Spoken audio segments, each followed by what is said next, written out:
Hello and welcome back everyone to RollerCoaster Tycoon 2, played through Open RCT2. We are moving on to Mythological Madness, which is one of the scenarios I actually have played in the past. A lot of these expansion scenarios I'm playing them for the first time, but this one in particular is one that I've played before, and I recall it being pretty difficult. Let's see, it is a free to enter park, which means we are charging for individual rides, and these said rides are all closed. So let's open the Pegasus ride. This is cool. Open the Pegasus ride. Oh, that music is sweet. Nice. Nice stats, too. Let's turn this up to about $3, assuming that, yep, built last year. I don't have to worry about this depreciating quite yet. Now, the maze I'm not going to open because this is much too hard, and I made the horrible mistake of opening it, and a huge number of guests got trapped inside. So I'm going to leave this closed. I don't want to deal with that. It'll tank the park rating and make it really hard to win. Now, all these other things I can easily open. Let's see, $3.95. Wow, nice stats. Let's just go with $3, see if I can get away with that. The circus hasn't been tested before either. Huh. Okay, $2 for the circus. And I spy with my beady little eye a pathfinding nightmare. So let's delete this. Select path, deselect foliage. And see if we can clean this up a little bit. There we go. Yeah, I don't want all my guests to get lost all the time. Same with this spot. Let's delete those. I guess these little loopy roundabouts are okay, but not ideal. Let me actually get rid of those fences so I can place additional stalls there, like an info kiosk. Info kiosk. Boom. Right there. I'll change the price of the maps to 80 cents. It's kind of what I usually do. And the umbrellas can be $20, where people can buy them when it rains. Okay, I think all the other shops and stalls are closed, so let's turn on the cash machine, the bathroom, the t-shirt stall, which is underpriced a little bit. Let me turn this up to, I think $4.20-ish was about right. Oh, let me toggle the same price throughout park. There we go. And the souvenir stall with a contender for the umbrellas, a different color. That's cool. We'll set the cuddly toys to $3.50, I think was about the sweet spot. I may be wrong. I may be wrong, but that's what we're going to start with. Hats. Yeah, let's go $2. Or no, let's go $2.40. See if we can pull that or not. Rowboats, which look like a... Well, I'm going to just open it. I could try to build a track around it to control guests getting lost or taken off into, like, ending up clear over here or something. But, let's let them try it out first, and then if we have issues with that, then I'll close it and put a path on it. In the meantime, no test results. I'm just going to leave that at $1, because these are notoriously lackluster and not very exciting. This one, $3.54. I think I can charge $5 actually for this, for the inverter ship. Boom. So open that. This path layout is really weird. Speaking of path layouts, I should probably cut off this area, shouldn't I? If I turn off scenery, how bad is it? Oh, it's actually not that bad. Hey. It is a little extra, but as the pathfinding algorithm has been improved in Open RCT2 as opposed to the vanilla game, I think we can get away with leaving that as it is. So let's turn these back on. It does look really cool, I have to say. Okay then. So I forgot to look at the objective. The objective was to get a park value of 170,000 by the end of year 4. And certain things we are not allowed to delete, like this one. You see it's grayed out. This one I can. This one I can. Yeah, I think it's only the maze that I'm not allowed to delete. It's like the labyrinth with the Minotaur. Yeah, I can't sell it, but I can close it, so I don't want any funny business with guests getting stuck in there. So let's open our other stalls. This one could probably be a bit more expensive. The pizza stall as well. Let's set this to $2.40. And we have multiple food stalls touching each other, competing with each other, so I think I'm going to close... Whoops, I opened it. Move some of these elsewhere so they're not competing with each other, because unlike RollerCoaster Tycoon 3, in RollerCoaster Tycoon 2, stalls can process an unlimited number of guests at once. So, man, process guests, that sounds like a horrible phrase. What are you processing them like meat? I'm just kidding. It's basically, it's counterproductive to have food stalls or drink stalls next to each other because when the fry stall gets sales, that takes away sales the pizza stall could have had. But having them interspersed strategically throughout the park means more coverage and guests find them easier, improving sales and improving guest satisfaction. So not exactly realistic, because in a real theme park you would expect to find the food and drink stalls kind of all in one central place. But as far as strategy goes, this is just how to do it in this game. Let's see, sunglasses, let's make those $2.20. Possibly underpriced, I'm not sure. The balloon stall will make this $1.50, which surprisingly people are willing to pay for. And I think that's...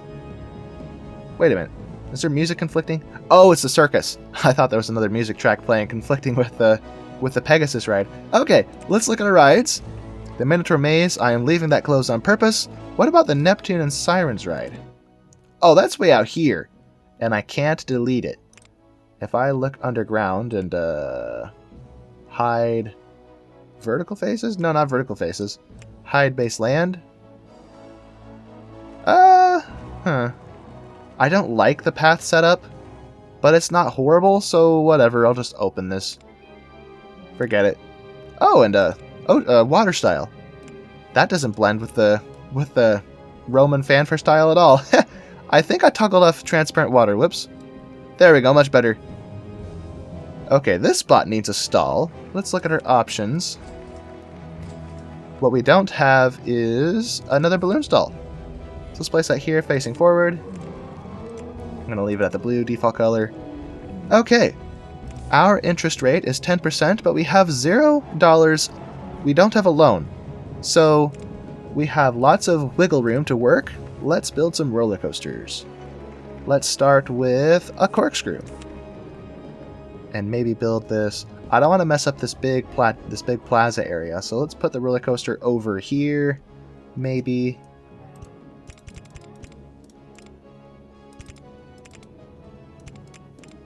Two trains, there we go. Today I was just looking at some of the early look videos at Planet Coaster 2, and they have me really excited. And what's funny is I haven't even played Planet Coaster 1 yet. So I'm kind of torn, because it's been my plan for a while to play Planet Coaster and add that to my repertoire on this channel. But the problem is that, wait, can I do this? Too high for supports my foot. Let's fix that. There we go. The problem, though, is I fear that if I start recording Planet Coaster videos, it'll be right about the time Planet Coaster 2 comes out, and my videos will suddenly become basically obsolete. Or not obsolete, but people's minds will be on the new game. So I'm like, should I play Planet Coaster 2 first, and then go backwards to Planet Coaster 1 when I finish Planet Coaster 2? I don't know what to do. It's a tough situation. Or I should start producing the Planet Coaster 1 videos now, so I don't have that problem. But my problem doing that is I just started the RollerCoaster Tycoon 3 Wild expansion, and I didn't want to abandon RollerCoaster Tycoon 3 after finishing the Soaked expansion and just go straight into Planet Coaster. That didn't seem right. So I started the RollerCoaster Tycoon 3 Wild expansion, and now I have this dilemma. So if you have any suggestions, let me know in the comments. Oh, I can't take a loan. That explains it.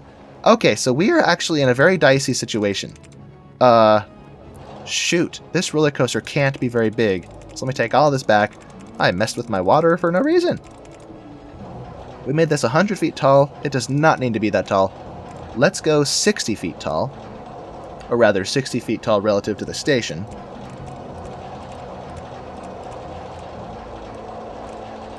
Okay. We're going to make this nice and small, nice and compact. Starting with a Cobra loop. Or I think that's what that is.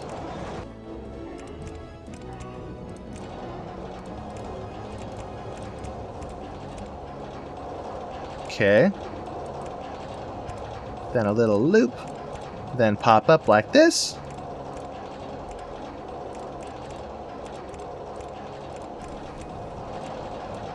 Then straighten out. Corkscrew to the right. I'm quickly running out of cash, so I need to bring this back. Let's actually try corkscrewing left. Corkscrewing. What did I just say? Corkscrewing. Wow. I can't speak today. What the heck? Corkscrewing my foot. Okay, 45 feet. This is a little too tall, so we need to somehow come out of this. I could technically connect here, but... Oh, what I could do is just keep this banked. Well, not really keep it banked, but do that. There we go. But I don't have a photo section anywhere, and I like photo sections because they are a great extra source of income. So, I think what I'll do instead is perhaps put the photo section at the base of this corkscrew. Seems like a good spot. Let's put that there. Put those there. Miniature railroad. I love the miniature railroad, but the problem is, in a park like this, look at the terrain. There is no way we're possibly going to build that here. Unless we have a bunch of hills. And as we know, the miniature railway and hills don't play nice with they don't play nice together. Okay, we barely finished the roller coaster. We are pretty much out of money. I can't even do that. I can't even delete these cattails because I'm so poor. There we go. I have the world fast forwarded to expedite my money making capabilities. There we go. And I keep paying bills and I am broke. What was that notification? Did something break down? Oh snap, yeah, we have a breakdown. Let's slow the world down and hire a mechanic. Let's hire a couple of these dudes too, even though they cost money because they have wages and salaries and stuff. But in the meantime, let's test this. Our corkscrew roller coaster 1. And I'm in the red again. Wow. Okay, I'm just going to wait to build that queue line because I am in a bad place financially. This is going to be tricky. I really don't want to delete this plaza, but if each of these chunks of neoclassical architecture give me money, then maybe I'll have no choice. I could rebuild it later once I get my park going, but for now we are in a sketchy place. I've hardly even done anything and we're already out of money. One measly roller coaster. So far so good. Nice and slow through the corkscrew. Is it just me or is this train really long? 6 cars long. Now we could have a crash there, so I think what I'm going to do is this train, or this roller coaster, is small enough that this lift hill I don't think will become a bottleneck, so we're going to put a block brake right here. Block brake, which means if you get caught here, you're going to be stuck tilted sideways if you're in this portion of the track. Okay. Wait, how many trains is that? Okay, 2. That's good. I didn't want 3 trains. Alright, let's speed that up. Let it test, let it do its thing while I get this silly path situation. Hey! Now I'm in the red again. What do I keep spending money on? Loan interest? I don't have a loan. Oh, wrong line. That's the research. Let's turn this down to minimum to save a few bucks per month while we get the park rolling. And then once we have a reliable source of income, then I'll start paying for research. But until then, we're in some financial trouble. Serious financial trouble. What the heck? I can't get out of the red.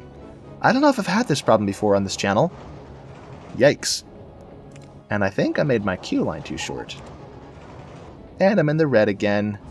Gosh darn it, we're already halfway through year 1, and I'm struggling. I am struggling so much. Okay. Well, now we have it sorted. I think we can slow the world down. And I would like this to be longer, so what I'm going to do is actually push this path. I'm in the red again. Darn it! I need a loan. Please give me a loan. Alright, I'm going to open this. Nice stats. Very good. This might be what digs us out of the hole, is this roller coaster right here. Because roller coasters are the real money makers in any park. That and log flumes. Log flumes make more money than they have any right to for some reason, but roller coasters, right. This is going to be the bread and butter of our park. So let's speed this thing up and see if it digs us out of the hole that we appear to be stuck in. We keep getting a little bit of cash, and then any second, yeah, it just dropped down, almost into the red. We are struggling so much. Ride tickets, not a whole lot the past few months. Yuck. They're very expensive, but hey, I think we're consistently out of the hole now. So what I'm going to do is expand this a tad. Do that. There we go. Now we have a more reasonably lengthed queue line, especially considering the fact that each of these trains, 4 passengers per car, times 8, 4 times 8, what is that, 36? 36 passengers per car, if I'm doing my math right. So I think this queue line could be long enough to service that if there's a constant influx of guests getting into line, but otherwise... Oh yeah, look at this. We're making some proper income now that we have a roller coaster operational. Very good. I'm broke. Almost. Let's advertise this roller coaster and hope for the best. The Corkscrew Roller Coaster 1. Boom. And let's color this to match the theme that we have. First of all, change the entrance to classical Roman style. And we'll change the colors. There we go. White and red. Because red seems like the classic Roman color. What if I go with a different shade of red? Now we'll give it the muted maroonish color. Very good. Although, I plan to build more roller coasters and they can't all be this color. I guess this will be the roller coaster that has the white and the red color scheme, and then other rides will have different colors. Especially if I make like a Neptune themed ride. Speaking of Neptune, this just broke down. Get quacked. And I see trouble. This is bad. Everyone out. Everyone out. Get out of here. This, I'm afraid, needs to have some kind of track setup because our guests don't know how to use it. I'm going to push it back as well because the entrance should be in the very front.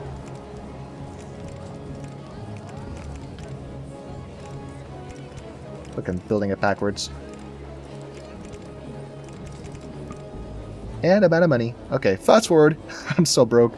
No, I'm in the red again. No. We just paid bills. Ugh. But hey, we actually made $1,000 last month. All thanks to that roller coaster that we barely finished. Okay, so now we can open this again. Oh, I forgot. We need to remove all of this extra path. We don't need that many on a ride like this. We also need an exit, which I forgot. Let's put that there. And put this here. Very good. Okay, now open. It sounds like the Pegasus ride broke. Whoops. Whoops. Don't. No music. I meant to go to this tab and switch to Classical Roman. There we go. Weird that this ride had a basic entrance and didn't have the proper one. But anyway, let's change the inspection interval on all of these down to 10 minutes. That might be why we have so many breakdowns. Is they're not getting inspected frequently enough.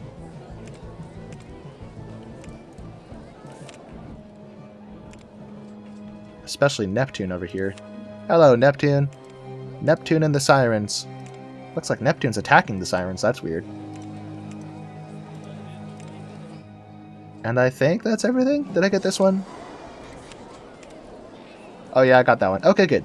And then this one's already at 10 minutes because one of the settings you can customize and open RCT2 is the inspection interval. Oh, I just had a thought. I just realized that because this is a pay-per-ride park, having everything spaced apart so wide could be a problem for us.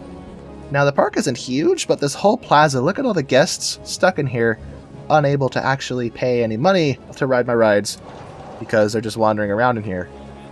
They will eventually find their way out, I suppose, but, yeah, we'll just let it run. Let it do its thing. I don't want to overthink this. Ooh, vomit. Let's grab ourselves a handyman and clean that up. Oh, and more.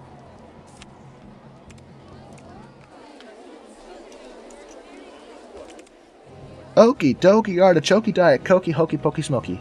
Let's see. I think now we just wait. There's not a whole lot we can do. It looks like our ad campaign finished, so let's advertise it again. Well, the park as a whole this time, not the specific ride. Let me get the Corkscrew Roller Coaster queued up as soon as we get more cash.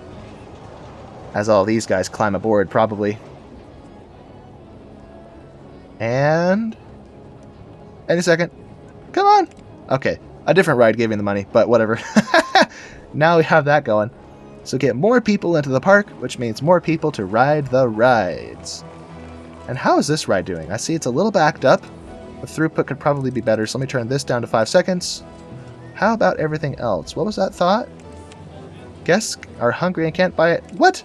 Well, they're all open, though. I thought I opened them. First of all, close you. The balloon stall one, I forgot to open that one. Sunglasses stall I forgot to open. Souvenir stall I forgot to open. What is wrong with me? Wow, I suck at this game. But there's food stalls everywhere. Come on, people. Use your eyeballs and look around. I guess there's not a lot of people walking around this side of the path. So perhaps I can grab the bathroom, which I also forgot to open. Oh, I'm stuck at this game. And I can't even afford to put it back down. I need more money, please! People, give me money! What I'm going to do is swap the pizza to the front, so it's facing the direction people are walking more. There we go. Open that, and I am so pressed for money, I'm going to charge for my bathrooms. So we're going to move this pizza stall to the front. There we go. What are people's thoughts? No thoughts. I can't find it. Well, it's right there, bub. Bruh.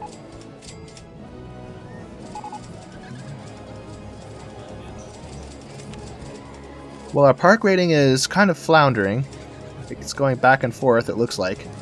No loan, because we're not allowed to have a loan. It's weird that there's an interest rate determined when there's no loan. Our park value is 61,000, so we're, I guess, on our way to winning. But year one is basically over already because I keep fast forwarding. And not a whole lot to show for it. We have this roller coaster here, but this is one of the challenging parks, so I guess it's only fair. Well, I did delete some of our benches and garbage cans when I shifted the path over, so let's fix that, especially because this is a roller coaster and may have a higher nausea rating.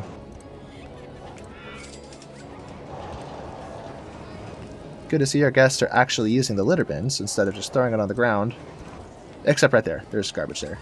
Let's grab one of our handymen. We should probably hire another one, actually, to empty these garbage cans. Never mind, someone got it. But definitely sweep that. Hey! Oh! I thought there was litter there. It's just the pattern on the stairs. I thought it was a... I guess it's because everything is so pixelated. I thought it was like an empty soda can. That's funny. Okay, never mind. No litter. I got fooled. Let me see. Where are all these people going? What does that path even lead to? Okay, so that goes to the entrance over there. They come out here. Connect to the Neptune ride, which does connect over here. So the path layout isn't terrible. It's just not... It's just suboptimal. We have a bit more cash, which is good. So let's advertise again, and then build some more stuff. Corkscrew roller coaster again. Can't find anywhere to buy food. I literally just... Okay. Where are all these guests that are complaining that they're hungry? Oh yeah, that's the dominant thought. I'm gonna guess that they're all stuck in here.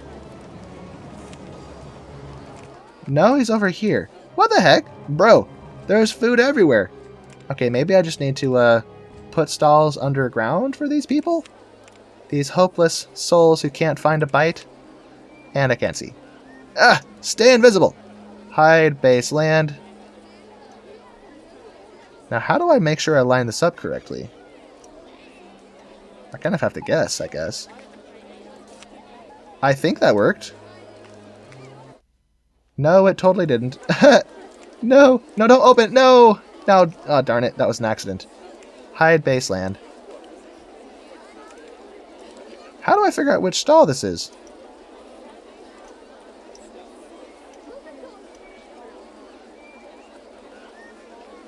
That seemed like it was close.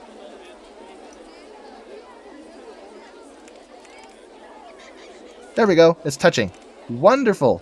Let's charge $2 for these burgers and hope that some of these hopeless guests find it and can get a bite. What about over here? Maybe I need a stall over here. Yeah, there's no food stalls here, so I could move... let's just add a few more to complement all these souvenir stalls that we have. So burger stall, how about a funnel cake stall? Delicious. I'm going to charge $1.80 for this, and I think that's it. I don't think there's any demand for drinks at the moment, so I'm going to leave it at that. Right, I was going to build flat rides before I got distracted. We have a twist, which we could build... Where could I build this? There is a lot of flat space, but it's not very accessible because the park is designed so awkwardly. I could try to build it up here, I guess.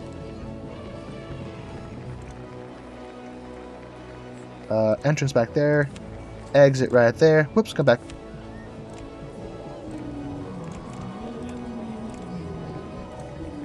Do I have green? Aw, man, no green for me. Okay.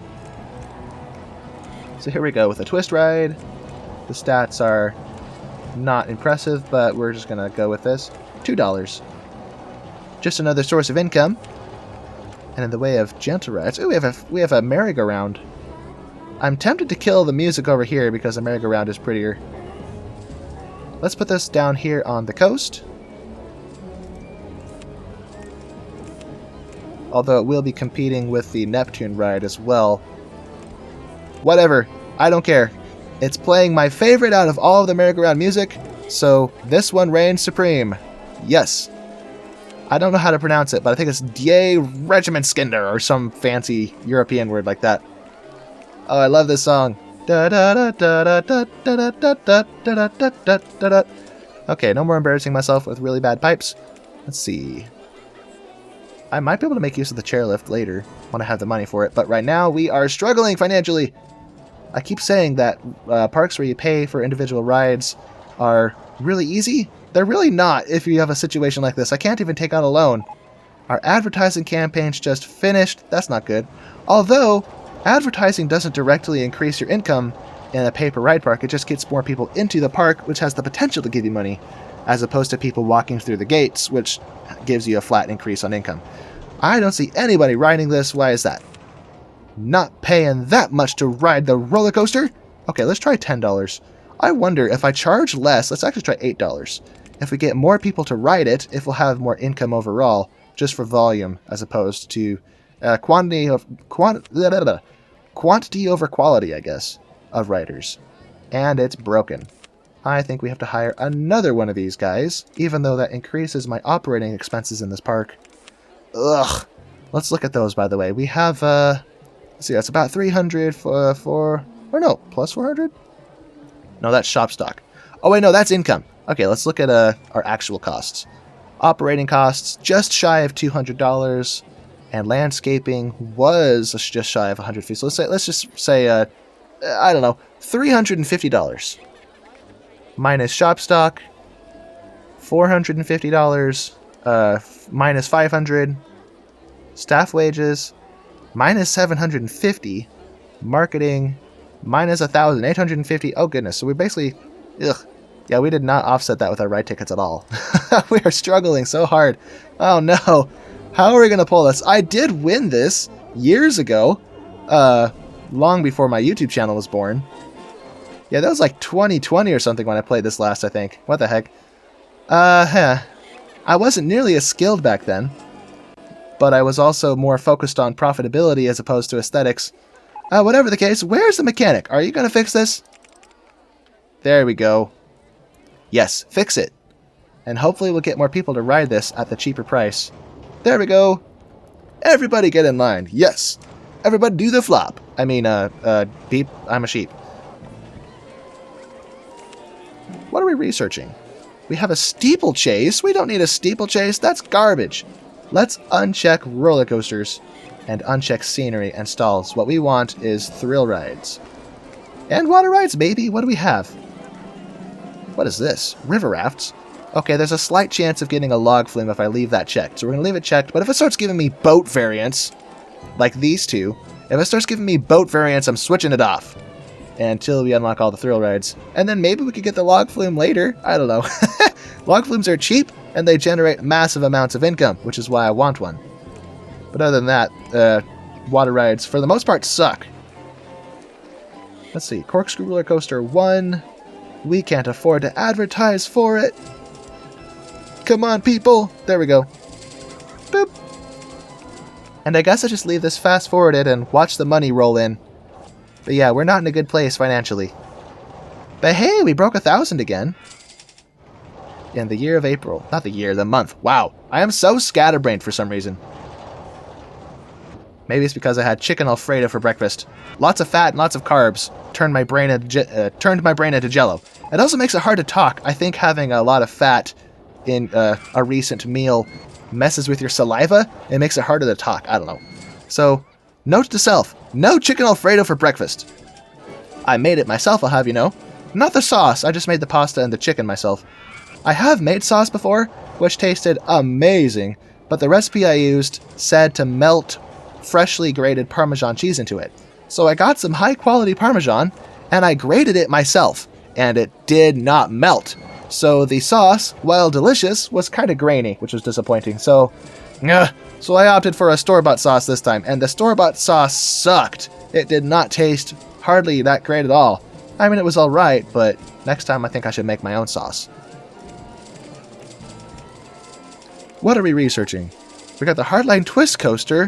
Why did we get that? That's garbage. Okay, we're getting a thrill ride, fortunately. And our income is not doing so hot. It's already halfway through June, and we only have $700 in ride ticket sales. How? Wow. I can't English. 20th of July. What is it? It is... Oh, it's still June. That's why it doesn't say what it is. Okay.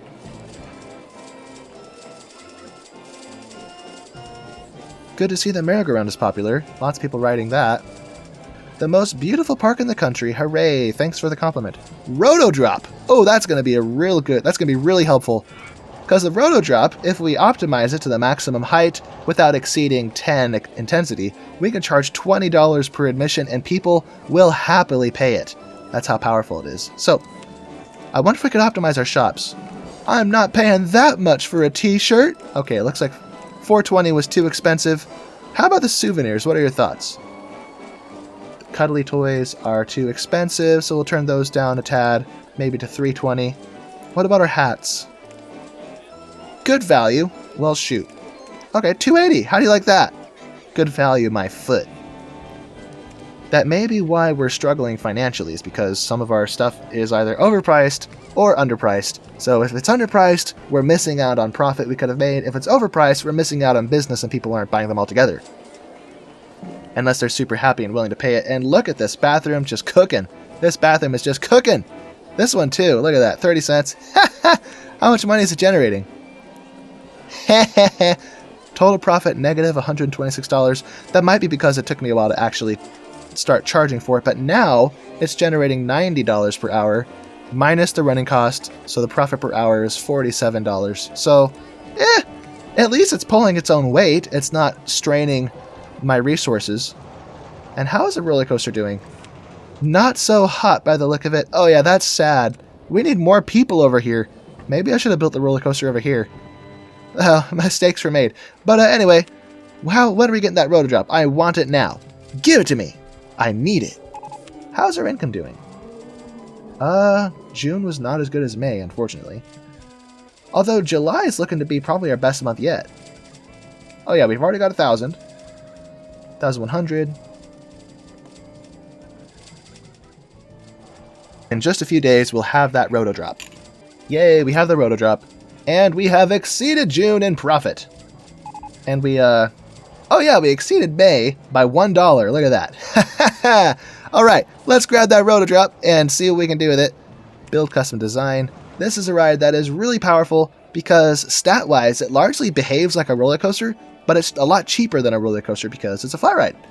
Look at all this space we have over here. I think I need to expand. Yeah, I need to expand, and I need to have this path extend out the other end. So this height here, if I grab this,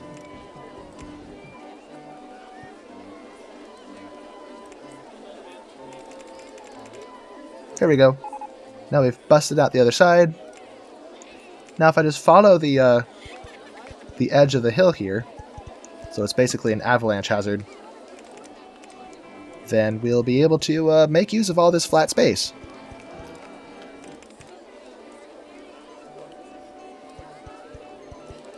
Okay, that looks silly. I shouldn't have done that. Do that. And that looks silly too. Whoops. Wait a minute, what's down there? Oh, I made a little loop for nothing. Whoops. Oh, look at these $2 appearing out of nowhere. That's our burger stall working. Speaking of which, how is the burger stall? How profitable is it? I don't see any more complaints about hunger. $500 per hour, not bad. Wow. Okay, well that's good. For now, let's get back to what we were doing. We need a Roto drop. Let's place that. Or should I put it up here? I feel like it should be up here.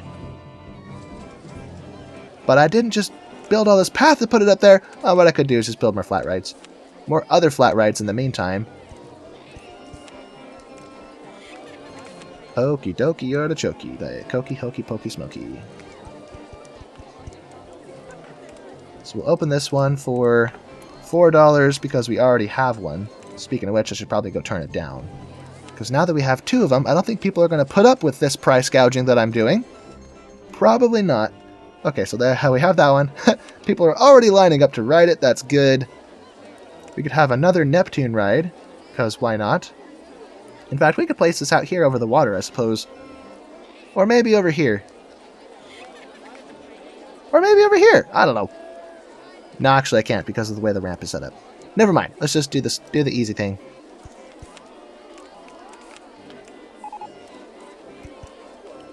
Not the most popular ride. And I think I can charge not more than $2. And for this one, we should probably turn it... Oh, it's already $1. Okay, never mind. Looks like I forgot to optimize that one.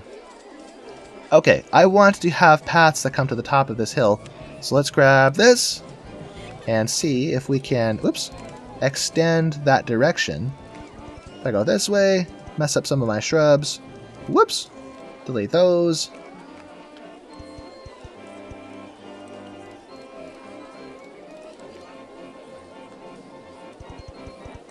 Now, if I have flat rides that are kind of built over the edge, I could have them on both sides here, but... yeah, I don't know. I don't know what I'm doing. I'm trying my best here. So now we have a way to reach the Roto drop, but it's a one-way path, so we should probably have a second path that goes into the ground and joins up with the stuff down here. Let's see, 40 feet. So we want this to be 170 feet tall, so 170 plus 40 is 210. My math is mathing today, unlike previous videos where I just couldn't math. Mathing wasn't my friend. And I think I've made a mistake here. Yeah, let's do this. And use this as a way to get around the back here. Or this could be where I plunge into the ground, except there's space around this little temple I could use. Well, we'll cross that bridge when we get to it. Right now I need to connect to the path below, so let's just dip. Let's dip, or dip. Grab that corner and grab this corner.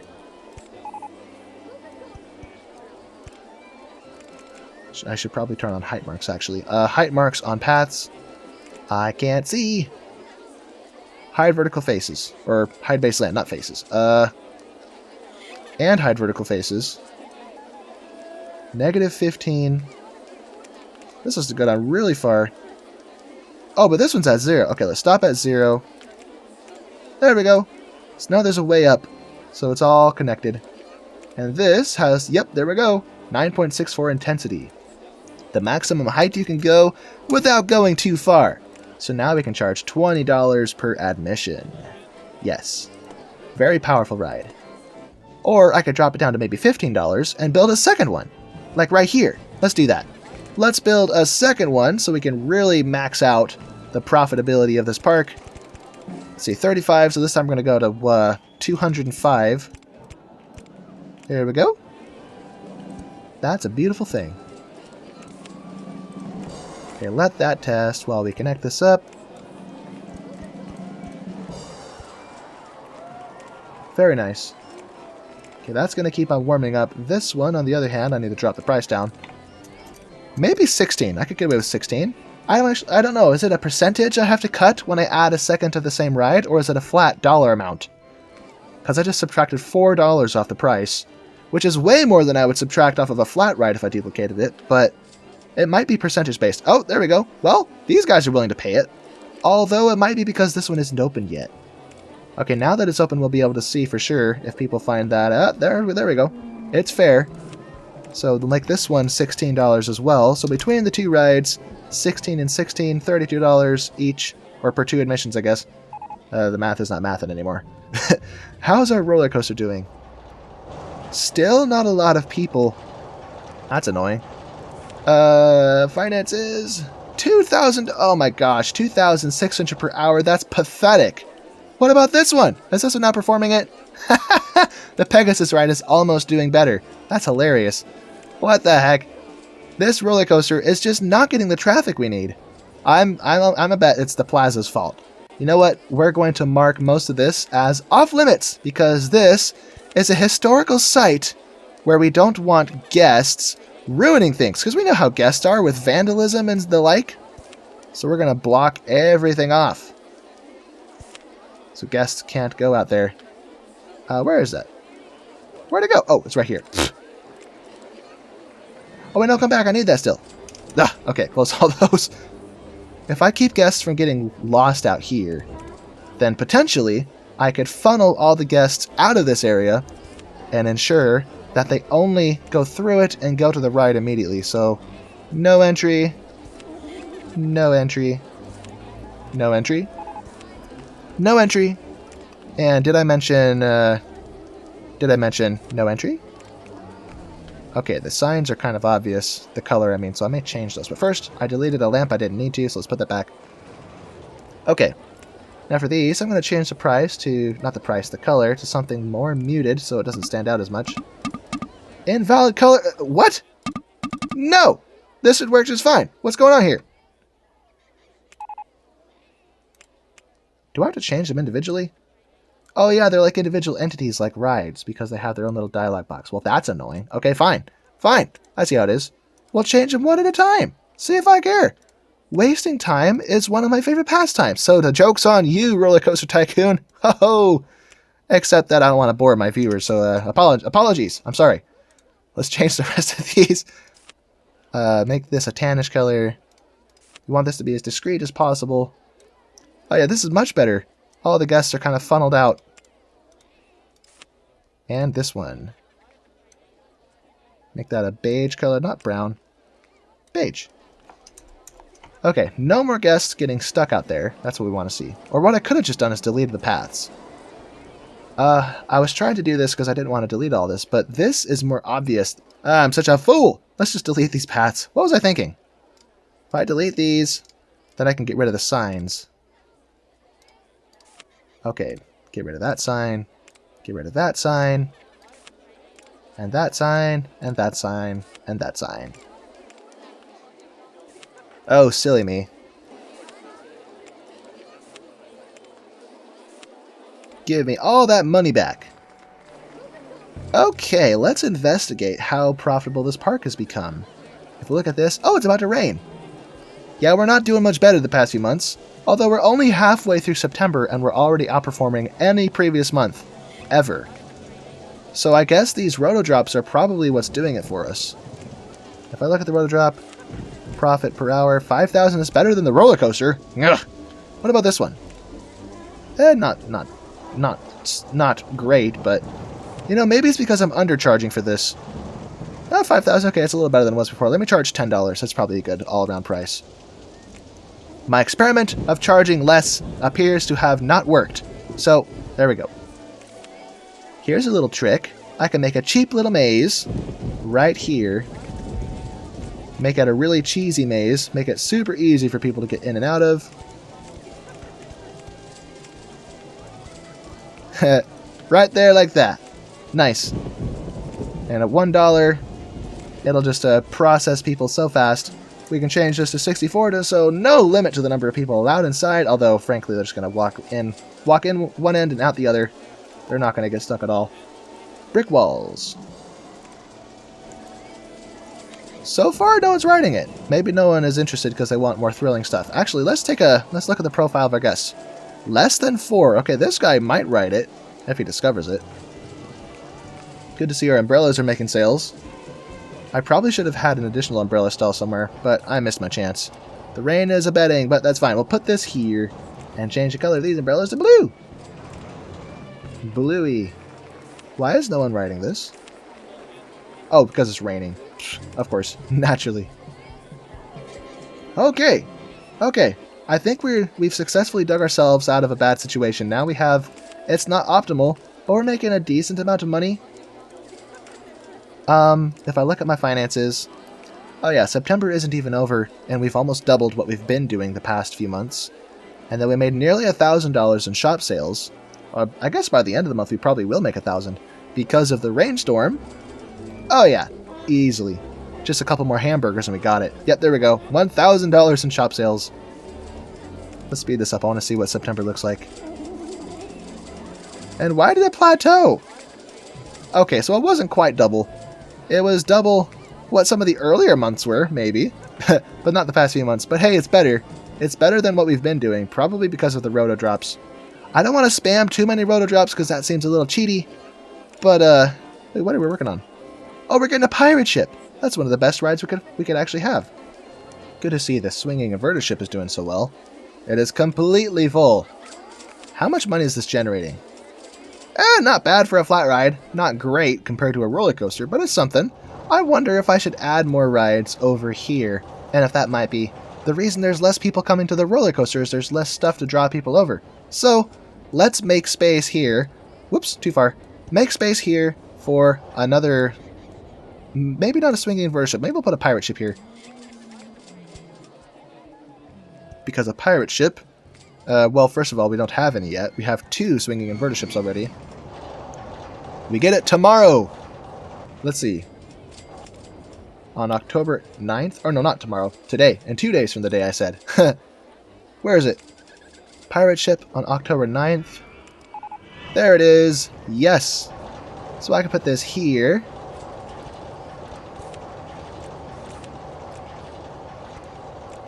Boomity boom boom boom. And we'll charge $5 per admission. Nice. One of my favorite flat rides. I love the pirate ship. Because it's like the drop on a roller coaster over and over and over again. So you gotta love it. What I like to do is I'll sit on the very ends, because I think if you think of this like an actual circle, the ends are farther away from the fulcrum than the middle. So the ends are more intense for that reason. Unless the ship is bowed. If the ship is bowed like radius, then it doesn't matter where you sit. But if it's flat like this one, it's more intense if you sit on the ends. And what I like to do is while I'm sitting on the ends, I like to face inward. Well, I guess they usually face inward. I haven't seen one that faces both directions. I mean, these seats face this way, and these seats face the other way. But anyway, I'll sit in the very end, and I'll do the Macarena. I'll just make eye contact with the other riders while I'm doing the Macarena. They just can't help but crack up. It's hilarious. I like to mess with people in public. Let's see. Oh, we need some litter bins, I think. Because I see litter out here. We should probably have a bunch of benches by our Roto drops as well, because the Roto drops have a 9.64 nausea rating, which is crazy! Absolutely bonkers! So let's get those there. Maybe some benches on these other spots as well. Where's the other Roto drop? Over here. Okay, looks like we already have benches here, so that's good. Lots of benches. And how are we doing? With this rainstorm, we're making a lot of money out of shop stalls again. It's only October 18th, and we're well on our way to doubling what we've been doing. $2,500. Nice. Oh, yay, my favorite song again. Woohoo! Look at all this flat space I can make use of. Let's work our way down. Like this.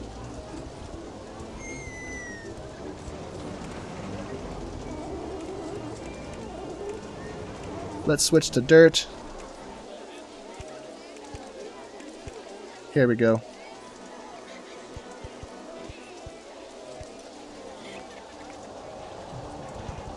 Okay, I could put a flat ride here, and I could put several flat rides down here. Oh, also maybe a small one there. Okay, what should we do next? What are we working on? Okay, there's no more thrill rides, so now water rides are the only thing checked. Let's turn everything back on. That's it for thrill rides. Well, that sucks. But hey, we got some good stuff out of it. Perhaps I could put this here. Nah, bad idea. We'll put it over here. But this means that we'll have to charge less for... Never mind. This is too close to that one. Let's put it over here. That's like I developed this area and didn't even finish fleshing it out. That's alliteration. Finish fleshing. Say that 5 times fast. No, not there. Middle. Can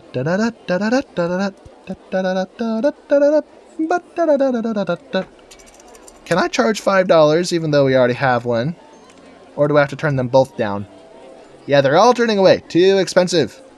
So $4. That might be fair. Anyone? Okay, $4 looks like the sweet spot. Let's switch the other one, because I'm sure people just stopped riding it for the same reason. Where is it? Here it is. Yeah, no riders. Too expensive. Let's actually turn it down to $3, because it's a little older than the first one. Okay, with $7,000, $7,600, we have enough to start thinking about roller coasters again. Maybe nothing big, although I could do a microcoaster. Nothing cheaty, just something small and modest. Perhaps a launched roller coaster with a loop. So let's put this here. Never mind, I don't have room. Unless I could push this over to the side here.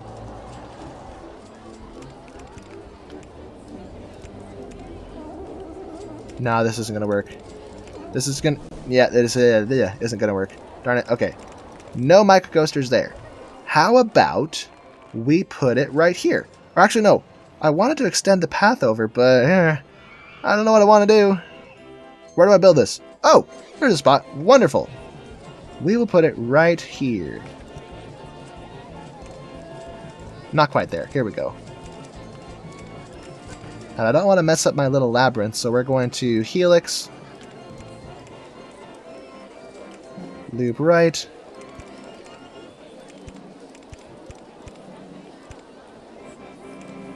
That appears to be too tall for support, so we're going to leave it at that. Let's see what we have. If we go launched mode without passing station. I think this is unique to Open RCT2. I don't think the vanilla game lets you do that. It launches out, and then you have to have something on the other end to catch it. But let's see what this does. Is 42 miles per hour fast enough? It is, and that looks like it could have gone over the edge. Let's turn this down a little bit and hope for the best, and hope that 40 miles per hour is fast enough to go over that loop. Oops. Just barely. A little more safety space on the end of the track, so I think we're okay.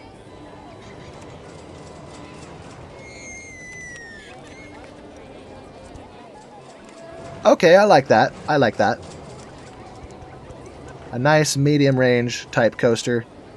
Not too intense, not too gentle. And this is the wrong style of handrail. No! This one! This one, I say. Oh, wait. We don't even get access to the fancy ones. Never mind. For some reason, I assumed that these fancy rails were applied to the key lines, but I never actually noticed that they were never applied to it. Well, that sucks.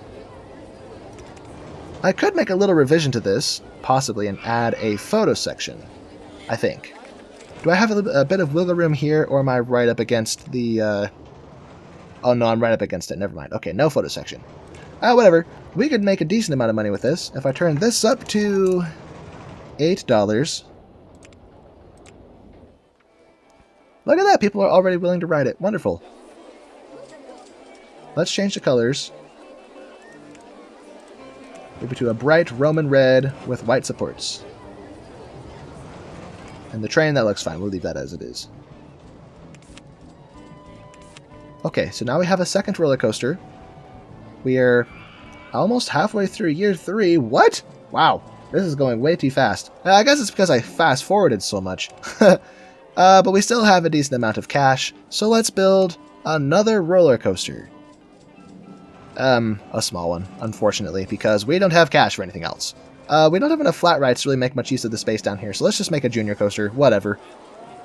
Junior coaster, that will go over the water a little bit. First of all, what are these colors? Actually, no, yellow is pretty good. Let's make it yellow and blue, though. Unless we want to save that for a different, Is that too tall for supports? If we want to save this for a larger roller coaster, we may do that, but for now, we can just do this.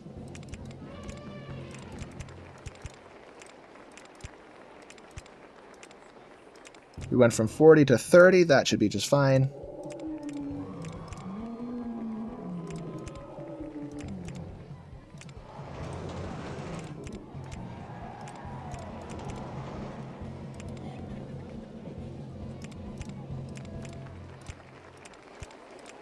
To 25, that may be pushing it, but let's test it out. Let's see what happens here.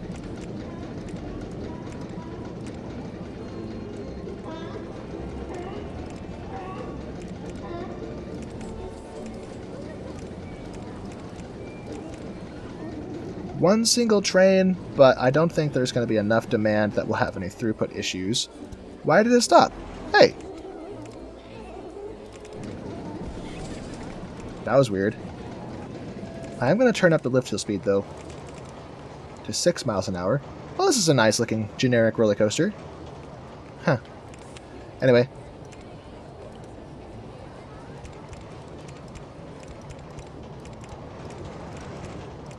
I think I'm going to alternate the color of the queue line to match the color scheme of the roller coaster itself.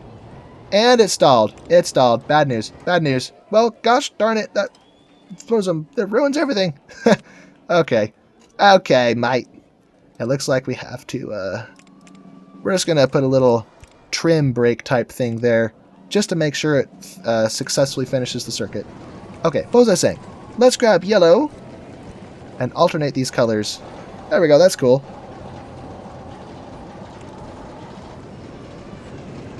Woohoo! How is this roller coaster doing? I see no riders. I'm not paying that much to ride Corkscrew Roller Coaster 1. What about $8? Is that fair? Come on down, my friends. There we go, Mr. Purple Shirt. Shirley F. And don't call me Shirley. And then this junior roller coaster is not even done testing yet. Okay, what do we got? Hey, 444. 4 years ago. Wait a minute, why is the intensity so high? Well, that's annoying. Anyway, let's charge $8 per admission. Boom. That appears to be a fair price because people are going right in. Nice. And we could put a balloon stall by the exit. I don't think we have red balloons yet, so we'll put red balloons here. Same price, that's what we want to see. And maybe a bathroom. A 30-cent bathroom. A first aid stall. And maybe some food. Let's go with cookies. I don't think I have any cookies yet. Make this one $1.20. And we need some kind of drinks. Maybe, I wish we had hot chocolate to go with our cookies. Iced tea, whatever. Okay, looks good. Now we have this little shopping spot. If I get fancy with my land tools and flatten this bit, I could have another stall. So, we already have a food stall, but for the sake of variety, let's grab a seafood stall and plop it down here because we're by the ocean. And make this $2.20. Not very profitable, but it's okay. And hey, we didn't outspend our income. We made $6,000 last month. Nice. I think we're finally getting off the ground here towards the middle of the 3rd year. We just, yeah, this park is hard. Let's hire a few more staff to manage this park as it rises in success. Ugh. Okay, well, with no loan, I'm kind of reluctant to try to build a large roller coaster. We have a hyper twister, which is meant to be enormous. Oh, a vertical drop coaster. This one can be medium-sized, so let's play around with this and see if we can get away with it. I'm going to build it over here. We do have limited space, but I think we have enough space to turn around and successfully return to the track. Now, what are these colors? No! Give me orange. Orange and blue. And I can't see what I'm doing, so let's switch this to plain just for a moment. There we go, 3 trains. So nothing excessive, just pretty big. It's just slightly excessive. Excessive enough that I think here we could manage to fit a loop. Oh yeah, easy. Except I want that to go the other way. Slight problem though, we need to be able to actually reach the station again, so we're not going to do that. Maybe we can go up first.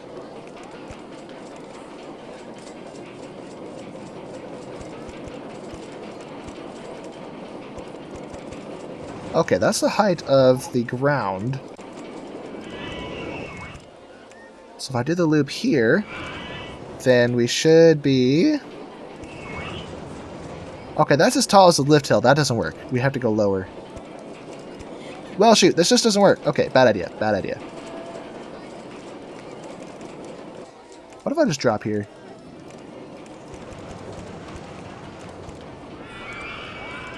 problem with that is we run into the wall. So we can twist around like this.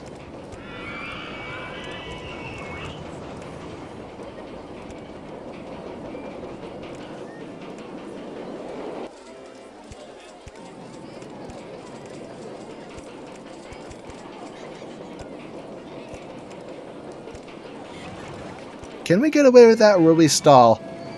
That would be cool if we could do that. Oh wait, no, that's the height of the lift hill. Never mind. I thought it was 100 feet. Yeah, that doesn't work. Okay, so break that. How about this? Really sharp peak of or crest of that hill.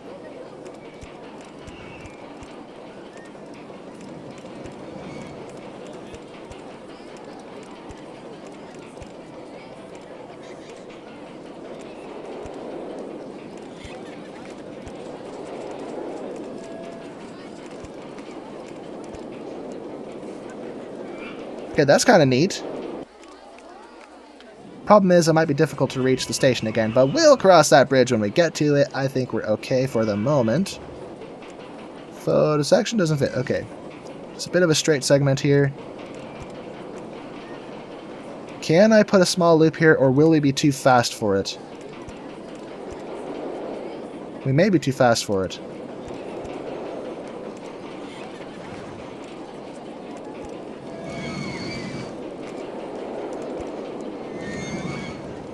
No, we're okay. It was a little quick, but not too quick.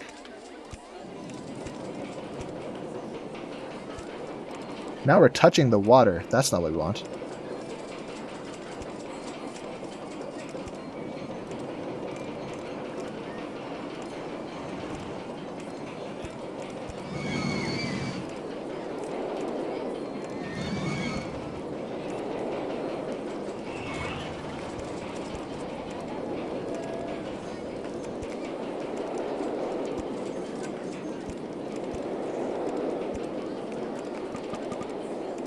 Okay, too much stuff is in the way if I do this.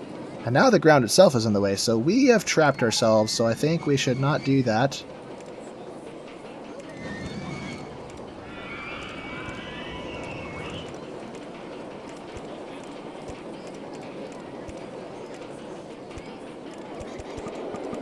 Okay, that loop is in the way, no matter what I do, so if I stay down at -5, we can squeeze under it, but now the beach is in the... Never mind, it's still in the way. Is there anything not in the way?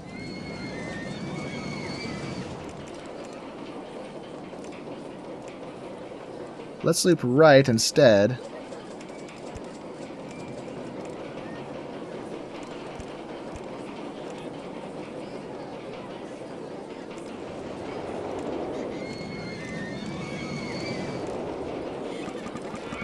I'm so confused. Why is that not working?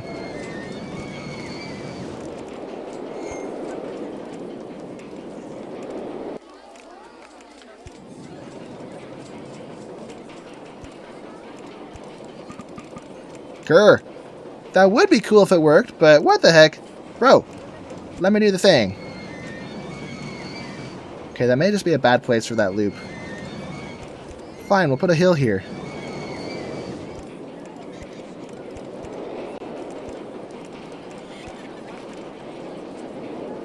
Can I buy land, I wonder? Oh, hey, I can. It is extremely expensive, though. So we'll just buy that bit there. Solely for the purpose... I need to buy land again. Only for the purpose of this silly roller coaster.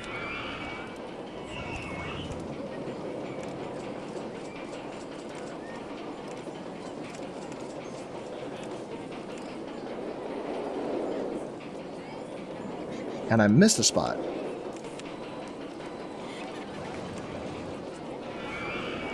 There we go. I think instead I'm going to do this first.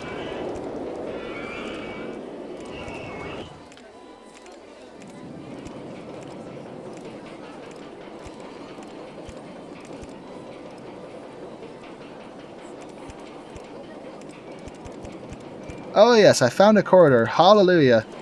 Glory, hallelujah.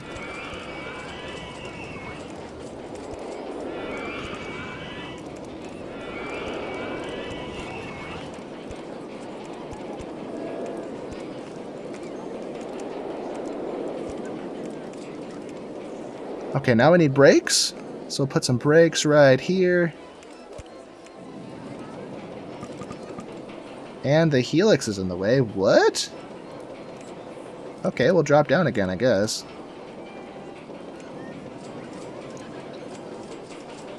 Brakes to 18, so we have a little more speed here. Man, I did not design this very well, did I? What have I done? Let's put the S-bend here. Regardless of the fact that we're going to take the S-bend pretty fast. And now we put the brakes here. In fact, I could actually add additional cars if I just make the station longer, I think. Although there might be a crashing risk.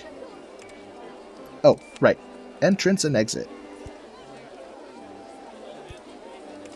Okay, this was more trouble than it was worth, but we now have a completed circuit, so let's test it out and follow along and make sure it actually does what it's supposed to.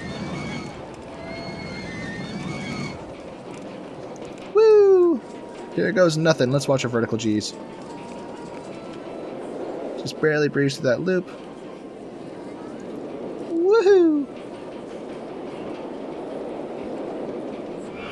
Oh yeah. Over the hill and through the woods to grandmother's house. That S-bend looked rough. Oh yikes, that was rough. Hey, actually, wait. I have a straight piece here. Why didn't I put brakes here? What am I doing? Put brakes there. I was a fool. 22 miles an hour. That might be too fast. Let's just test it out and see what it does. Woo, look at it go. Okay, not horrible. But it slowed it down enough that I'm not really worried about collisions. So hey, that's a plus. Nice stats, wow. Okay then, well, this is ready. Let's set the price to a whopping $16, as this is the most powerful roller coaster in the park with the best stats. And we'll set up the queue line here. If I can, that is.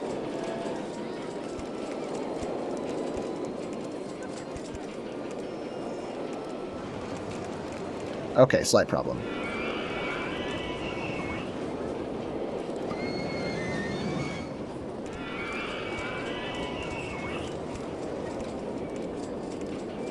Oh, whatever. It doesn't have to be too long. I think the demand for this will be good enough that we will have riders on it.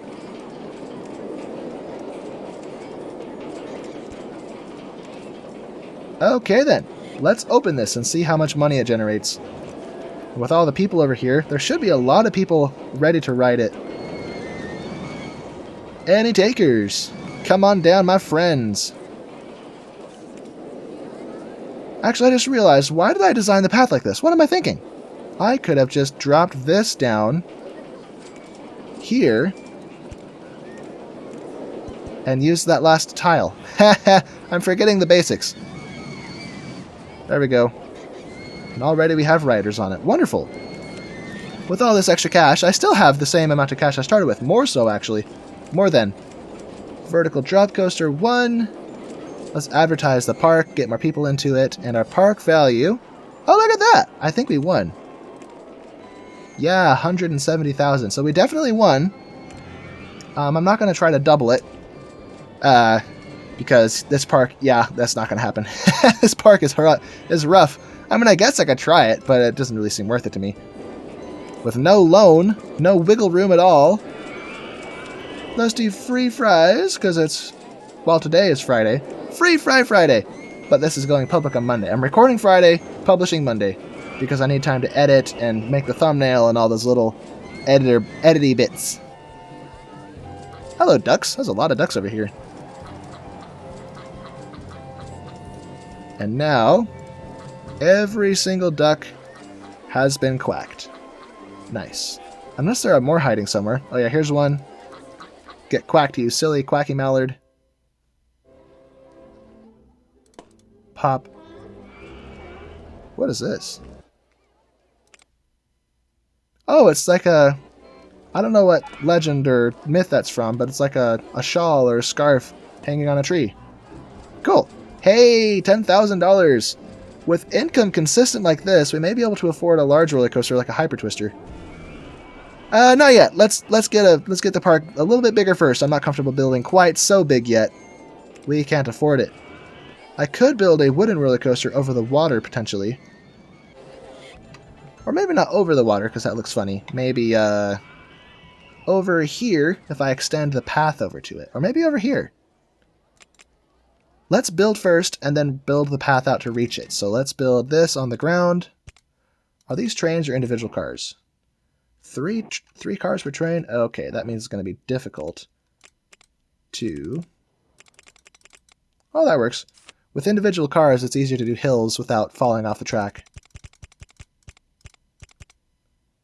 So 70 feet tall. That's too high for sports. Okay. 60 feet tall. How about that? Are steep drops on the on this roller coaster type available in the vanilla game? I actually don't know. Let's go from 60 to 50, although I have a feeling that we're going to stall and not actually make that.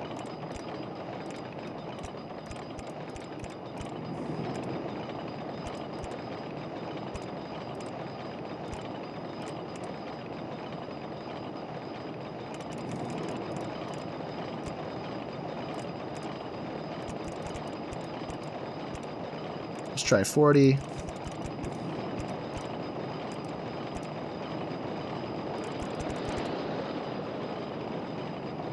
I was afraid of that. We have stalled.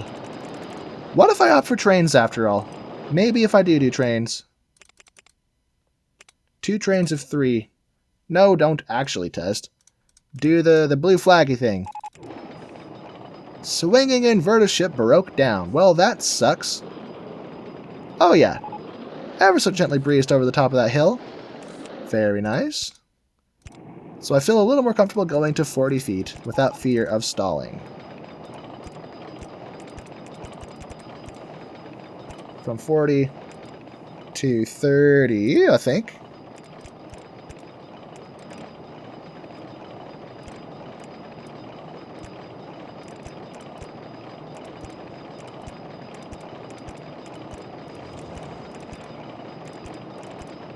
I think these steep hills don't really work going uphill because while the back train is still going fast, or the back car, the front car gets propelled off of the track because the slope change is too abrupt. So we'll watch what happens here. And even if it does work, just because it works here, it may not work later when it's filled with guests because it'll have more... Yep, right there. It reset. That means that it would have flew off the track, would have flown off the track in that spot.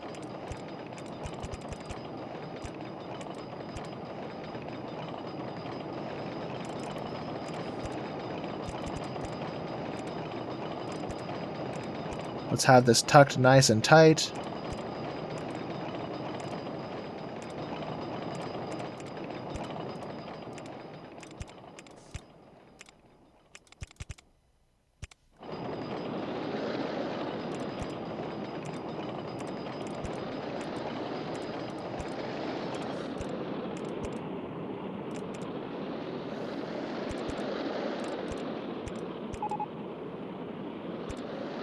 Okay, from 30 feet to 25, let's see how well that manages to make it up that hill. Barely made it up that hill. Woohoo! Look at it go.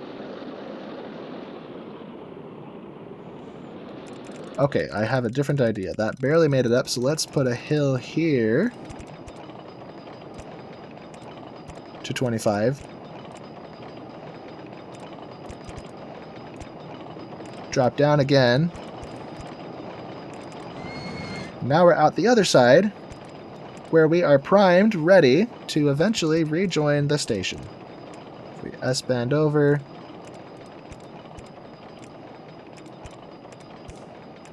Could I get a third train if I add another space? Yep, 3 trains. Wonderful. Well, this is an attractive roller coaster. Why am I stuck? Oh, that's why. Because this little drop down was stuck.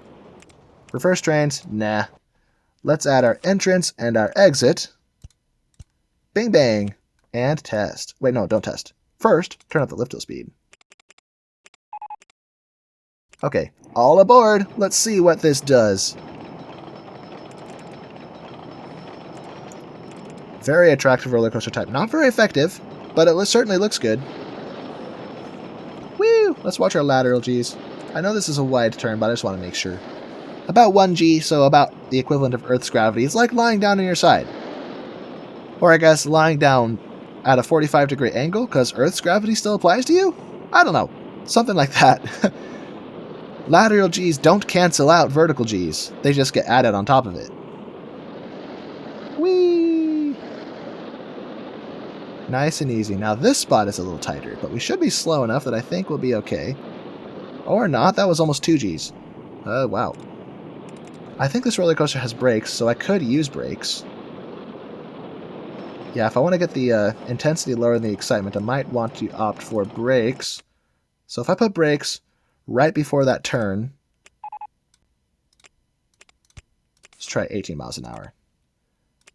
We'll let that test in the background while I figure out how to connect this to everything else. Stats. I think I made it worse. What the heck? Why is it worse? No, don't open. Darn it. Okay, well, now I gotta figure out a way to connect this up there. So I could follow the mountain here.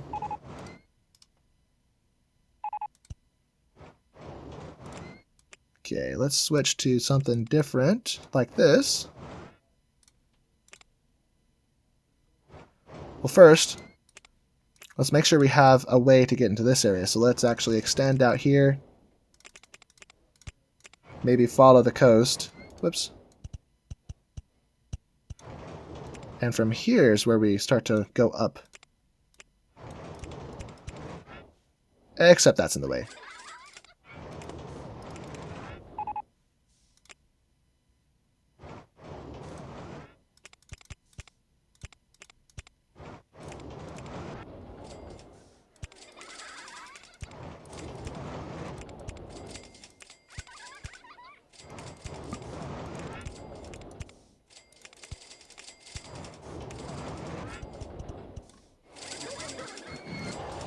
Actually, stay down. We're just going to go around that.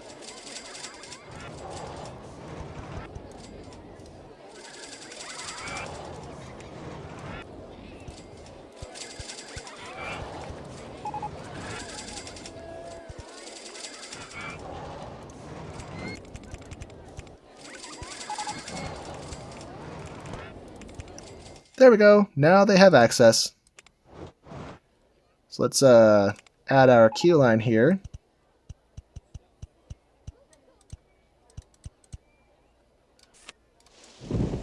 Not this.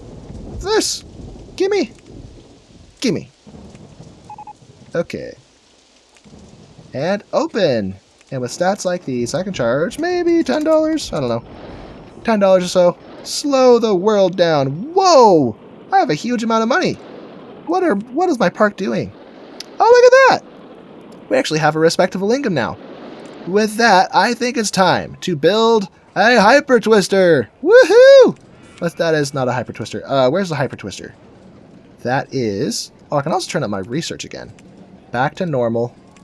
So I don't forget, because normally I would forget. Hyper Twister, that's this one. Okay, perhaps for this, what I want to do is actually build it on top of this and have a path go through this thing? Maybe? I can't actually see if this path is below the level of these temples. Okay, so those are layered bits of scenery on top of each other, so I could actually delete those to make way for a path. So I think that's what I'm going to do. Is build Goliath out, not Goliath, build a Goliath-esque, a big Hyper Twister over here, and then have the access to it go through this and connect to these paths over here. And go under these temples because I don't want to ruin them.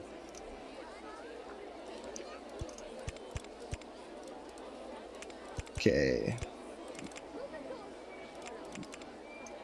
One long train. That's what I want to see. Because we're going to block section this, if I remember to. What kind of cars are these? Cerberus trains. Okay. Right, anyway.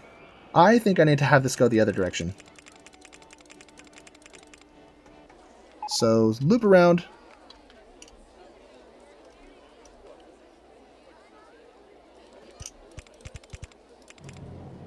one long train.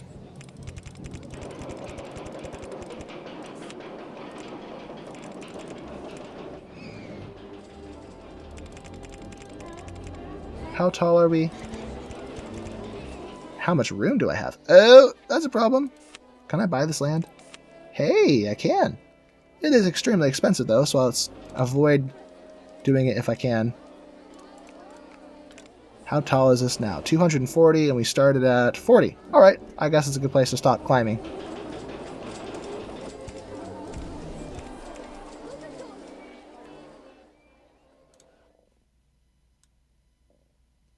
Let's just draw a straight line for this big drop.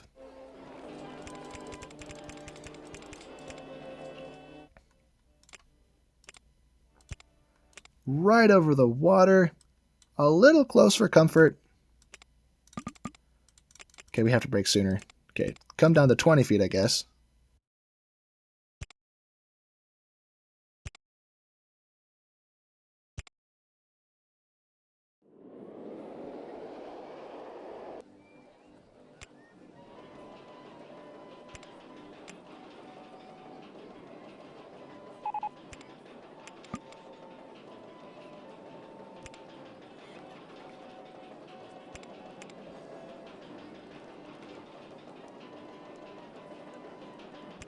There we go. That was a very expensive project.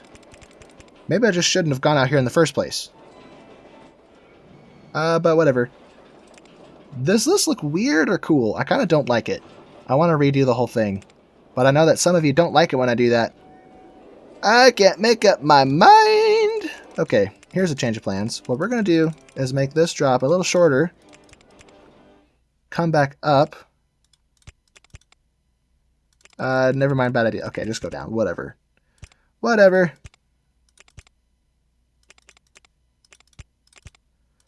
Go wide. This was 240, so let's go up to 220. And drop.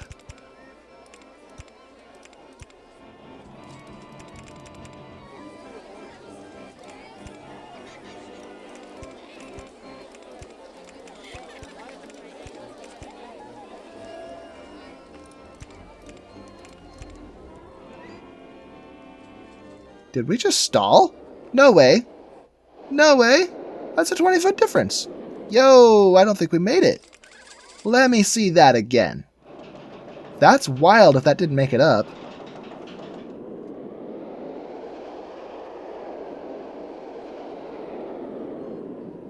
Well, I'll be darned. What the heck? Okay, I see how it is. Fine then. We'll go to 200 feet, a 40-foot difference. Huh, well, that's really weird.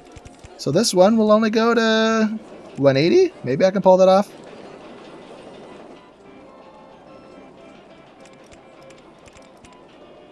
Let's put our block break here. And reset this operating mode again. Continue circuit mode.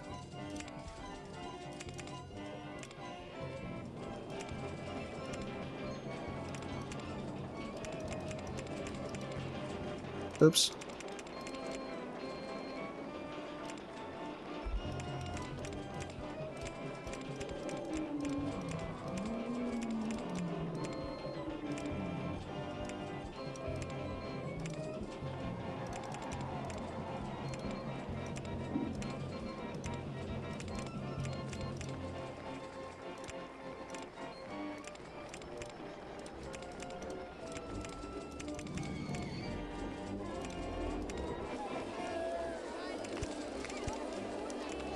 $180 to $150. That is a 30-foot difference, so I think we should be okay. I hope. Although this windy drop may not accelerate us as much as we need to, never mind, we're fine. We are wonderful, in fact. Splendidly umptious. I am over the... Darn it. Okay. Change of plans.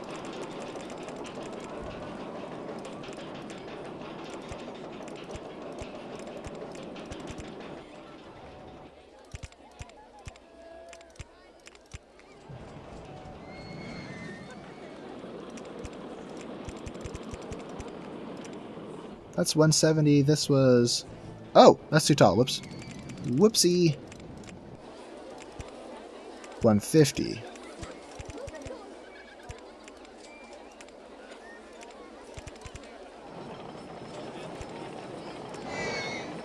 Looks like we're about to encroach on this other roller coaster, so let's break out of this a little sooner. Maybe get fancy like this.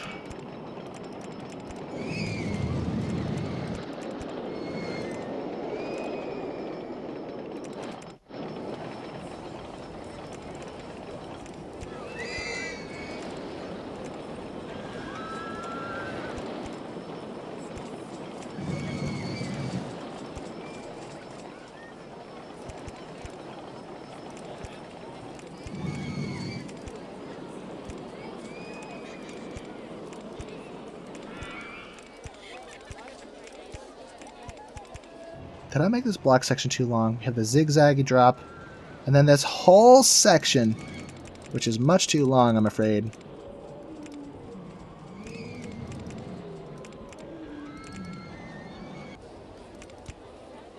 Oh, look at that. We go through the blocks. That's cool. So we went from 175 to 150. So 25-foot difference. I'm afraid we may not actually make it to that. Let's see what happens. I was afraid of that. Okay, fine. 130 then. How about that? Followed by block breaks. Now reset the operating mode again. There we go. Drop this down.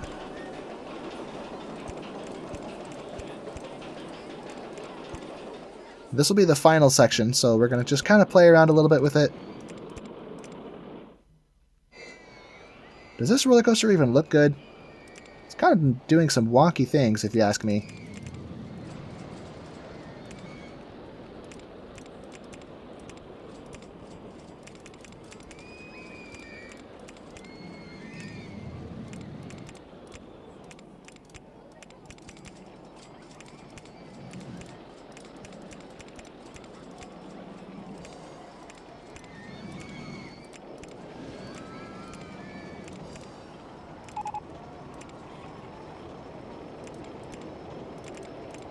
Okay, maybe if I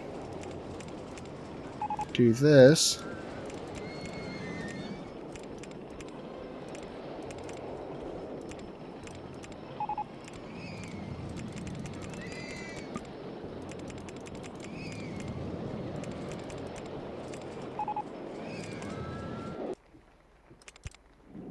Uh-oh.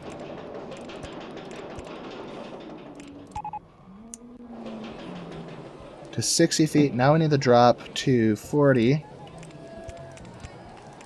Which we can do by going around this, and we're still at the wrong height.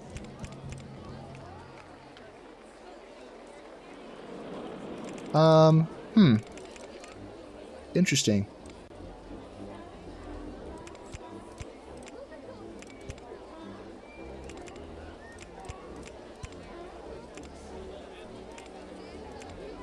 How did I do that before?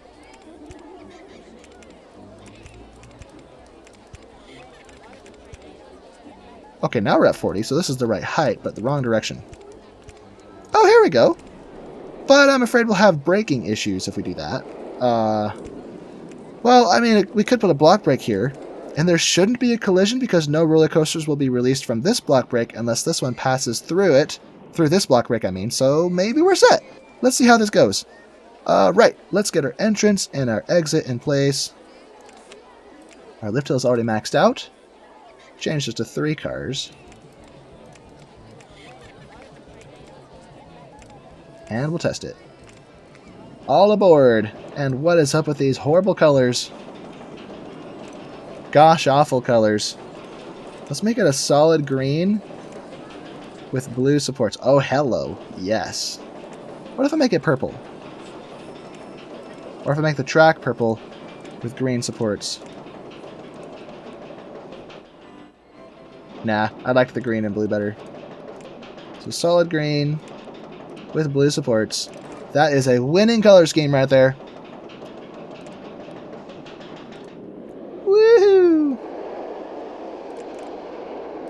Let's watch our forces. I assume the G-forces will be fine. I don't think any part of this will be too extreme on the vertical G-forces, but the lateral G-forces could be different. Especially on these aggressive sloped hills like that one. Whee!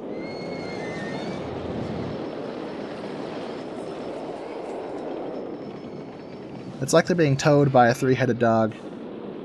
Cerberus.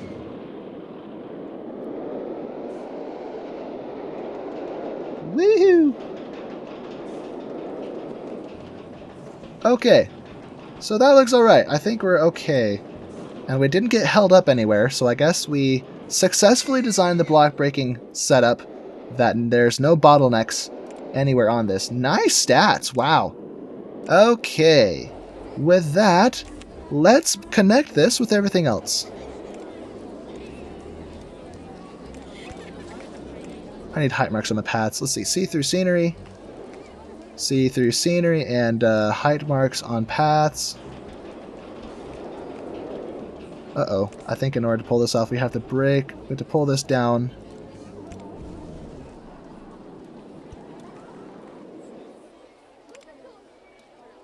Okay, see-through scenery.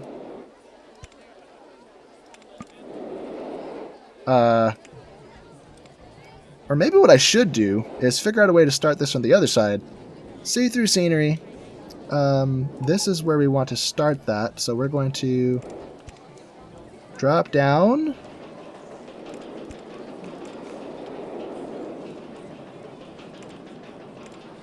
Nah, keep it going down. Pull this down.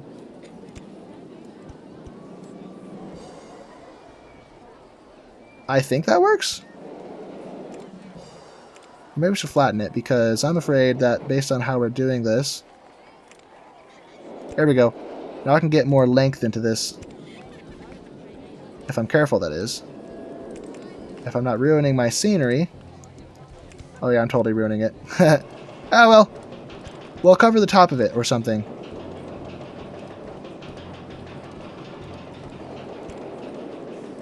And this top temple area has been left intact.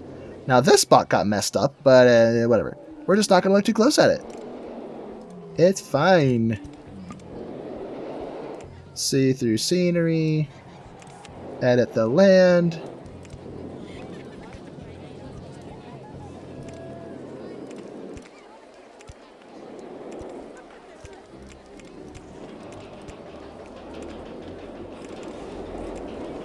Okay, very well done. Let's close this. Let's change the price of this Hyper Twister to $16. I seem to have forgotten my photo section. But we're financially well enough off, I'm not going to cheese one and put it like in a block section. That'd be lame, so I'm just going to leave it. So that's open now. Now all these guests that are walking through here will find it, hopefully. Let's advertise the park as a whole for 12 weeks. Spend some of this leftover cash. So Hyper Twister 1 for 12 weeks. Look, there's actually riders on this now. I guess with more people in the park, there's actually people finding it. That's good to see. This roller coaster is doing well at $10 per admission. This one's doing even better at $8 per admission. This has no one on it. I'm not paying that much for Roto Drop 1. Okay, fine. $12 for that. And $12 for this one, which has no riders either.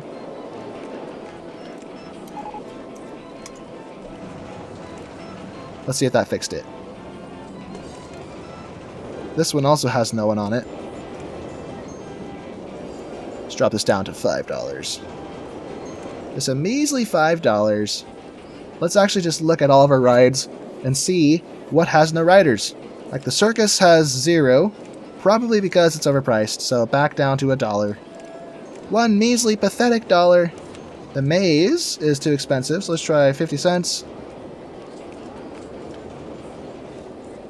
Pirate Ship 2, too expensive probably. Swinging Inverter Ship, also too expensive.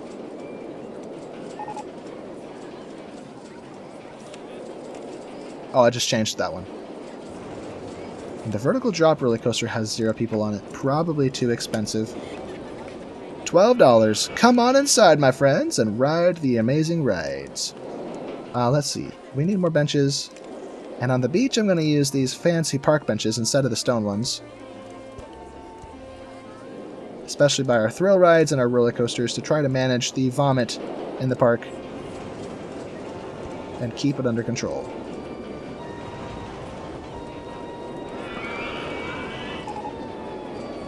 Oh no, the merry-go-round! No! Another one bites the dust. Okay. Rest in peace, merry-go-round. Let's actually give the merry-go-round a break. Let's turn the music off and turn the Pegasus ride music back on. So we get the nice classical Roman style. Called Caesar's March by Alistair Brimble. I guess it's a composition. Cool. By Alistair Brimble. Or I assume it is. A lot of the works are actually based on popular tunes. Like if we go to this one. Oops. Techno Style by Alistair Brimble. But if we go to Pirate Style. Drunken Sailor, Unknown. Which, yeah, unknown. We don't know who wrote it. It's just a popular sailor tune. I think we need more balloon stalls, because we only have... we have blue, yellow, and somewhere we have red. So we have primary colors. There's the red ones. We need the secondary colors, and we need variants of primary colors, like pink. Which, as I say in pretty much every video, pink is literally just a variant of red.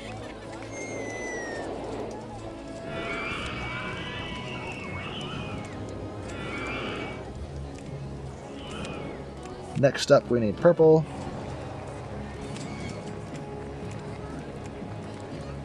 Not purple, orange. What am I saying? And then pink. Pinky Minky. The pink mink. Pink right there. And also, we need a dark blue, because the blue that we have is a light blue. So let's put this actually over here, because we're going to expand the path over here. So make this a deep sea blue. Not that the ocean even is blue. It's more of a clear or greenish. I guess it depends on where you look. Water is not blue. People often think it's blue because of pictures of water, but it's really just reflecting the sky, which is blue. And the sky is blue because the gases that make up the atmosphere refract the light to look blue. Mostly nitrogen, I think. That's a funny thing. A lot of people think that we breathe oxygen. It's like, no, no, no, no, no. Oxygen is one of many gases in the air that we breathe. The air that we breathe is actually a lot of different gases, but mostly it's nitrogen as the kind of ambient, neutral filler gas. Then there's carbon dioxide. There might be traces of methane. There's oxygen, and all kinds of other little trace amounts of gas here and there. Let's see. I would like to connect this, perhaps through the mountain to connect with this over here. Is there a cliff I can punch through? Oh yes, wonderful. Let's punch through this cliff. And what is this? I don't want those fancy rails. Okay, so this is where we can't go any further.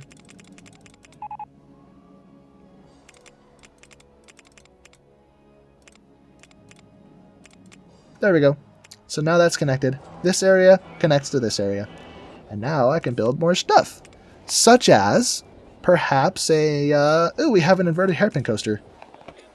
A nice, compact, easy coaster. Well, it's not easy. It's actually kind of hard. These roller coasters have a tendency to stall, which is really a problem.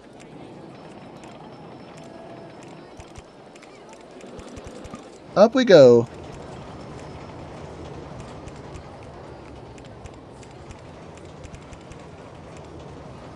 So from 70 to 45, even that might be a struggle for this roller coaster because it has a real stalling problem, as I said.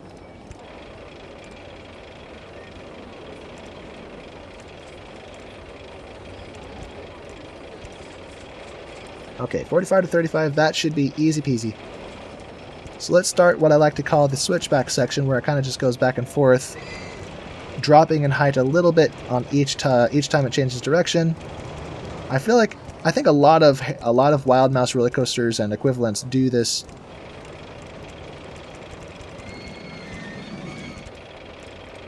Here we go. And this should probably be the last segment of this little drop or switchback thing that I do. How high up is the ground? The ground appears to be 0.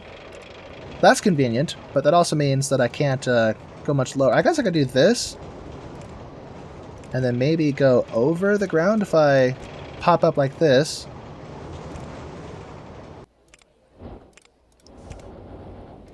Oh, that's too tall. Okay,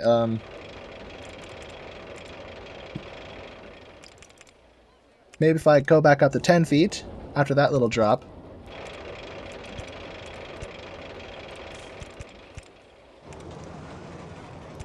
And reconnect to the station. Wonderful. Maybe even add another station tile. And that will allow for more cars. Now my concern is, will this have too many lateral Gs? Because I got a little aggressive on some of those turns, like this one. So let's just see how this does. If we have an issue, we'll have to make some revisions. Which would be annoying, but it wouldn't be the first time. Because these are not easy to work with.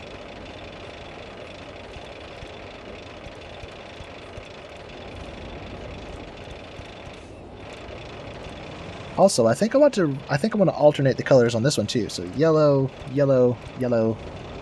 Hello, yellow fellow. There we go. Let's watch our lateral Gs, which look to be a little on the extreme. Ugh. I don't see anything in the red, so far we're okay. But all of those, hey, we're actually alright. Nice. Well, this has great stats, so I'm going to set this to $15 per admission. So come on down, my friends, and ride this crazy hairpin monstrosity. Well, it's hardly a monstrosity, it's kind of small, but come ride the rides, my friends. There's a lot of roller coaster types in here that I haven't built, but I kind of don't want to. This one is really hard to play with. This one is garbage. This one is garbage. This one is not the best, and everything else I've built. So let's just flesh out this area with additional flat rides and run the clock down. It's year 4, almost halfway through year 4. So we're coming up to the end of the scenario. Hello, quackers. Get squawked.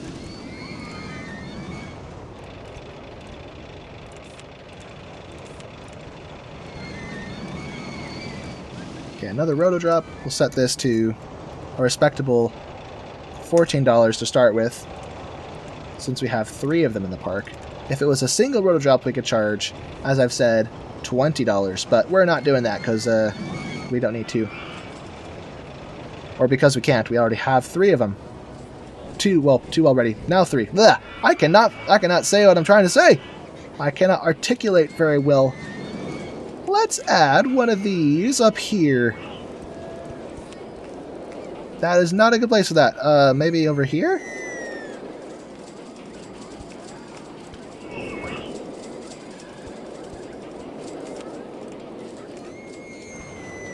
Whoops, give me the other kind. Give me that. There we go. Vintage Story. Vintage Story is on my mind. What do you guys think, for those of you who watched it, of the Vintage Story series? It has been going very well. The first episode popped off like a rocket, way outperforming what I expected it to do. Probably my best performing video I have ever published. Just over a week old, it already has nearly 3,000 views. I've never had a video do that. So I'm really excited, really impressed. Granted, it's a shorter video, which means that there's less watch time on it, and what YouTube actually pays creators is largely based on watch time. So it doesn't earn as much as my RollerCoaster Tycoon videos, but it's okay. It's more of a passion project for me, I think. But anyway, if you could give me feedback on what you think of it, if you think there could be improvements, I would love to hear it. Maybe some suggestions on how I could do it differently. The first video was mostly just me talking about the game, which makes sense. It was the first episode. The second episode, I put more effort into it, but it just felt like a low effort video. I wasn't really happy with how it turned out. I mean, I was overall happy with it, but it wasn't as good as it could have been. But it did okay. It did alright. Now the third video, I'm really proud of. The third video was not a masterpiece, but one of my best works, I would say. The flow was a little weird in a few parts. I did talk to some family members who watched it, and they said, yeah, I kind of got whiplash watching it because the scene kept changing too much. But the person who said that was kind of older and said that that might just be because he's an older person, and younger folks may appreciate that style of editing? I don't know. So let me know in the comments any feedback and suggestions. What's weird is the third episode, despite being, in my opinion, the best of the bunch, is not performing as well as the first one. Not even close. It's performing about as good as the second one did, but for a while it really wasn't. It was kind of struggling for a while. Let me neuter the music on this. Why are these all orange? Let's make them brown, and the different colors per card make different skin tones.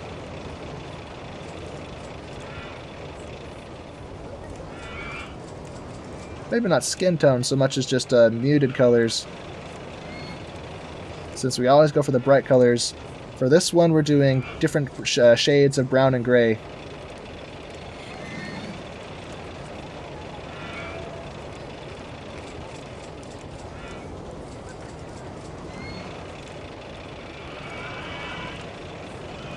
Whoops.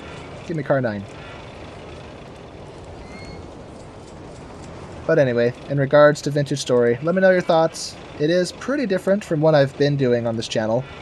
But as I've mentioned in many of my other videos, I kind of feel like this channel, as successful as it is, successful relative to how I kind of expected it to go, it is generating at actually nothing to live on, but the income it's generating is impressive. My mom is impressed, of all things. So if you impress your mom by playing video games on YouTube, you know it's doing good. But it's not even close to a monetary amount to live on. So as far as growing the channel, I've said before that I think that RollerCoaster Tycoon may have kind of a low ceiling to how much it can grow. I see Marcel Voss as kind of the pinnacle of what you can accomplish with RollerCoaster Tycoon content, and he only has a few 100,000 subscribers. So I'm sure that's enough to live on, but nothing like a successful Minecraft channel, which has like 5 to 10 million subscribers. There's just the point is there's a much smaller audience interested in this kind of content. So I'm looking to broaden my reach and see if I can entertain even more people. So that's why I decided to try Vintage Story, although admittedly Vintage Story has got kind of a small audience as well. But you know, small channels like this, if a channel like me tries to make a Minecraft video, usually it falls flat. You're lucky if you get a few hundred views.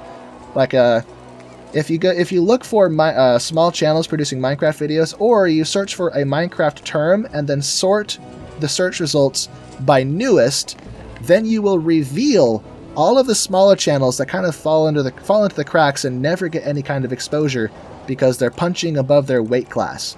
All these dreamers and aspiring content creators who want to make Minecraft content, they try and they fail because Minecraft is so saturated and so competitive on YouTube.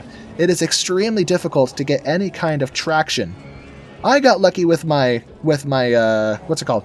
I got lucky with my Bewitchment mod series because the Bewitchment mod is kind of niched down enough within Minecraft, within the Minecraft ecosystem, that it still managed to get some traction. And the first video of the series has nearly 9,000 views on it now. Though, of course, the subsequent episodes following the first one don't. They have much less. But yeah, I found success there, kind of an accident because I niched down a lot. But if you just search for generic Minecraft playthrough, Minecraft Let's Play, you'll find, once you get past the big creators like Grian and Joel and Mumbo Jumbo and Good Times with Scar, if you get underneath those guys, if you look into the cracks, as I said, filter search results by newest, chronologically, newest uploads, then you will see all of these small content creators that are they're really struggling. Now, if I'm honest, not everyone can do this, and I say this from a place of charity in my heart. I mean no offense, but most of them, how do I say this? Most of it sucks, if I'm honest. We all start somewhere. And I can say that because my first video was a Minecraft video, and I am so embarrassed every time I go back and look at it. It's so horribly embarrassing. And I have asked before if people wanted to see it. Someone actually commented and said they would like to see it. I think it was Inadiated Games actually replied and said that. But maybe on this video, if enough people comment that they would like to see my first video and how appallingly cringy it was, let me know in the comments, and perhaps I will switch it from private to unlisted and provide a link in the description to go watch it. And then you can all go laugh at me over there and leave comments. Something I didn't realize is when you take a public video and make it private, all the comments get deleted. Because private videos don't support comments. So what happened is I made the video private, and now all the comments that were on it are now deleted. So it used to have comments, but no longer because of what I did. I can't find anywhere to build this, darn it. It used to have comments, but no longer. But maybe if I let you watch it and feel secondhand embarrassment and feel cringe as you go through it, you'll see what I'm talking about. And give it new comments. But yeah, if anyone needs encouragement, if you see me as a successful YouTuber, even at a smaller scale, if you see me as successful or think I have talent speaking on the spot, because, you know, I kind of wing all this, I do this on the fly, I white knuckle this, then watch my old stuff and see how far I've come. Well, I don't watch my old stuff. I mean watch my old stuff if enough people vote that they want to see it, so I decide to reveal it. You'll see my old stuff, and then you'll see for yourself that you can do this. It just takes practice. You have to get comfortable listening to your own voice without feeling awkward and embarrassed, and get to the point where you don't cut yourself off every 5 seconds because you don't like what you said and start over and whatever. You just have to go for it. And eventually you get comfortable enough that you can kind of make it work. I mean, occasionally I'll stick my foot in my mouth and go and delete it, or edit, revise parts of it, but for the most part, you get a feel for it and it starts to work. Man, I really got off on a tangent there. How did I even get here? I was talking about my Vintage Story series and how I created it partly as a passion project because I really like the game. A brand new game I discovered, I'm having a lot of fun playing it, but also because I'm trying to grow my audience. But then I said that maybe Vintage Story wasn't necessarily the best method to do that because... Whoops, I got stuck. Because Vintage Story doesn't have a very big player base. I mean, it does have honestly a cult following. I'm really impressed with the enthusiasm with the people commenting on my new videos. But it's nothing compared to Minecraft and the scale of some of those larger big brand games like that. But that being said, I do hope to grow my channel into something larger and more successful with my Vintage Story series. And then I was talking about how if you look at YouTube, if you look for something like Minecraft Let's Play, and you sort by the newest videos or the newest uploads, you'll discover all kinds of small creators with hopes and dreams of growing a successful YouTube channel, and for the most part they're just falling flat because no one is interested. Everyone watches the big creators, and then they're satisfied they don't want to see anything else. And the big creators have more practice, so naturally their content is better. This is a fact, their content is better usually by a huge margin. But if those small creators stick with it, eventually they could gain some traction as their production quality improves. Kind of like how mine eventually improved after those first few appallingly embarrassing videos I made. Let's see. This actually looks pretty good. This is a nice looking log flume. Not log flume. Splash boats. Let's, hold on. How many boats do I get? Give me all the boats. And set the dispatch interval down to 3 seconds. And let's make this boat a deep purple color with white seats. Or no, maybe a deep red, because this is Rome. Yes. And make the black supports look like this color? Nope, that was a mistake. Leave it black. Black is good. I like black. Okay. Ay. I've gone on such a tangent I don't even know how I got here. Let's see. Holy park value. Yeah, we definitely... Oh, no, not quite. If we want to double it, we need to get 340,000. But we can do it. We're only in June of year 4, so we can absolutely double the objective. This will be great.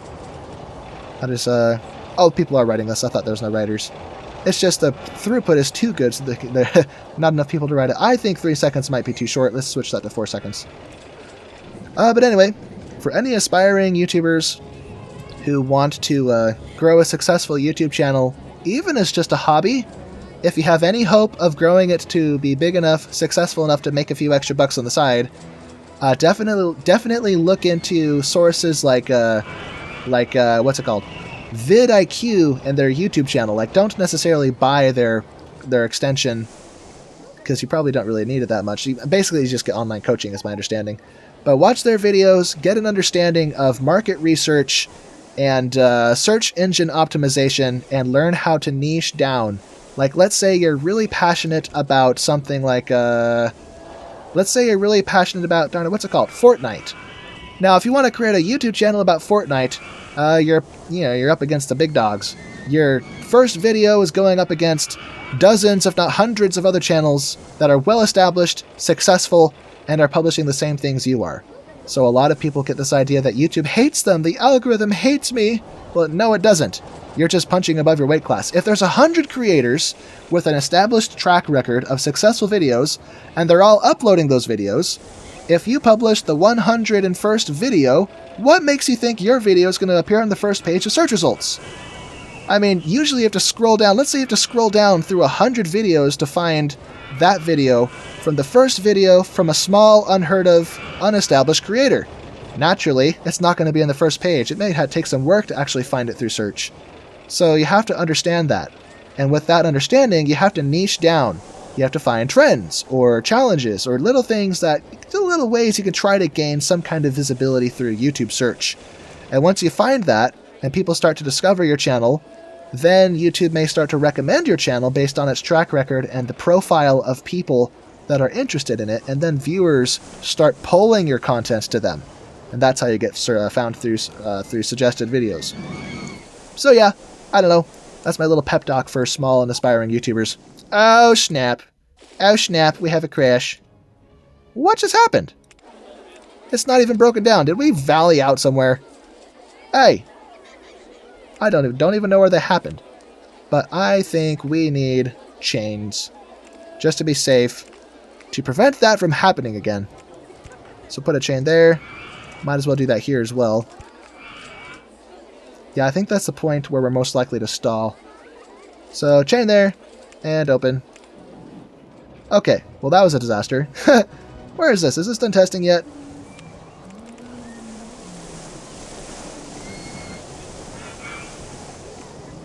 Oh, nice stats. Wow. Alright, well, $12 for this. And we will open it. And our park value is, yep, we have doubled the objective. Look at that. Let's advertise the park again. Maybe advertise our new attraction, Splash Boats. Where is it? Splash Boats 1. Now, individual guests also contribute to the overall park value, so bringing more guests in through advertising will definitely increase that as well. Let's do free rides on the Cyclops ride, and free cotton candy, or no, free pizzas. Just because I missed and accidentally clicked it and was too lazy to fix it. Okay, what else can we do? It's July 18th, year 4, year 4, so there's not a whole lot else we can do. We have the Hyper Twister already. We have space, it's just hard to reach it. I guess we could build another roller coaster, maybe a flying roller coaster. This one lends itself well to being large. But it's hard to work in this space. There's no place. The path doesn't reach this far. Unless I get weird with it and extend it.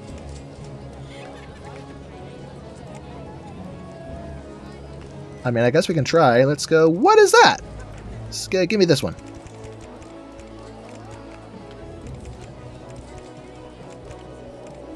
Okay, so now we have a path that goes up here.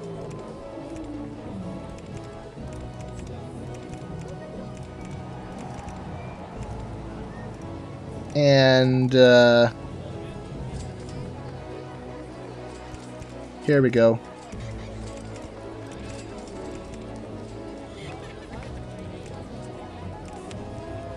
If anyone's curious about that Minecraft video I keep talking about, I've talked about it several times over the past several videos. It's the Minecraft Bewitchment Mod Hardcore series. So if you look at my channel page and look at my playlists, you'll find it in there. I guess you could search for it. If you search for Minecraft Bewitchment Mod, my video should be pretty close to the top of search results. It became pretty successful in search, which is how it's grown so successful over time. The cool thing is most of my videos get most of their views from suggested videos and browse features. But that video has gotten most of its views from YouTube search. So I accidentally, well not accidentally, it was deliberate, but I didn't expect it to succeed. I managed to get, the video was good enough that it got It found its place within the within search results. Man, I just cannot articulate myself. What the heck? Wait, that's not gonna work. What am I doing? I have to drop this lower first.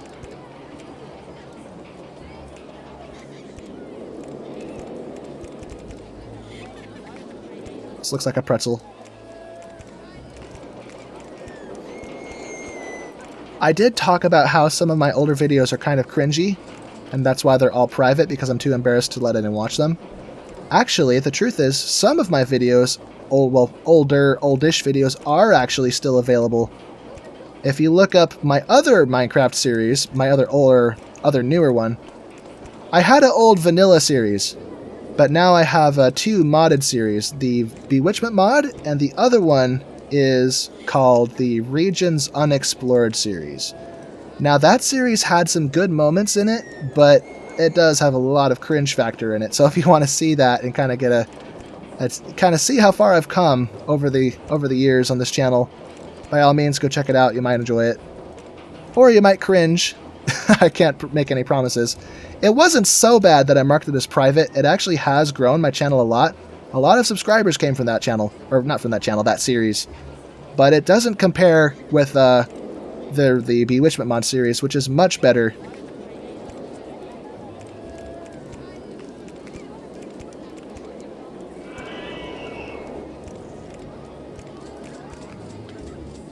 Okay, that's too slow to slope it. Let's just flatten it. This looks really knotted. Really naughty.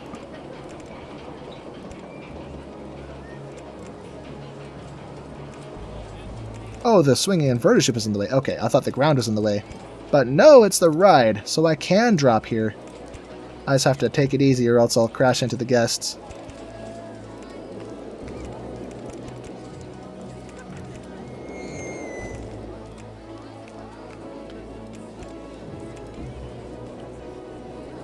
Okay, 45 feet. Let's add some brakes right here. 13. And block brakes right here. And with that, this is done. Let's fire it up. Let me first of all turn up the lift hill speed. Give me that. And the color scheme can be purple. So a bright purple with yellow supports. Or maybe red. Nope. You know what? Whatever. I'll just use that. See if I care. Let's see how this does. We get 2 trains. Right into our funky pretzel. Our really messy, tangled pretzel. Why am I even looking at the graphs? I already know this is going to work just fine. The forces should be pretty gentle on this, so I'm not worried. Whee! Through these drops. Then into the brakes. Nice and easy into the block brake. Okay, the lift hill is a little bit short, so it is kind of bottlenecking us, but I imagine that'll just give the train in the station more time to get guests, so I think we're going to be okay in that regard.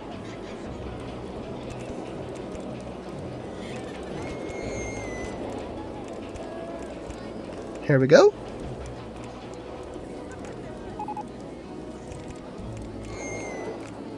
Okay, stats. Oh yeah, we're fine. Very nice stats. Let's set this to $15 and open it. And how is this ride doing? This one still has people riding it for $16. $40,000 per hour? My goodness. Wow. Okay, let's look at our other rides and make sure nothing is too expensive. The circus has 0 people in it. What the heck? Change that to 50 cents. Junior roller coaster. Is $8 too much? What the heck? Alright, fine. We'll make it $5. Really cheap. And the Minotaur maze is closed as it should be. I don't want to mess with that. Maze 1 is... Okay, it's not... There's no one on it, but that's just because it's not popular enough.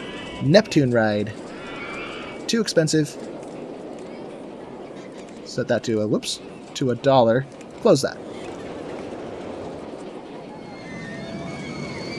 And I think everything else looks okay. Okay, good. August 19th, year 4. Look at this park coming together. It is rather widely spaced apart, which is annoying because I keep forgetting, but when I make these videos, I need to be mindful to build my stuff pretty much, for the most part, close together, ensuring that I'll be able to get a good screenshot for the thumbnail. But whatever, it's fine. I'll make it work. Ta-da!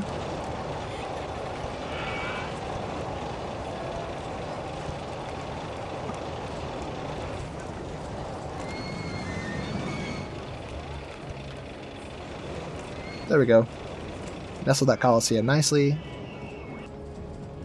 Okay, well this park is really successful. If we look at our park value, 381,000. Nice. We just have a few months left before the end, so let's spend this time to populate a few spots with additional rides, maybe add some scenery, which I've kind of neglected. Let's grab some palm trees down for the beach. Oh my word, that's a lot of trash. We could probably afford more staff, considering how successful the park is now. So let's get some garbage cans and benches down here to control this litter problem.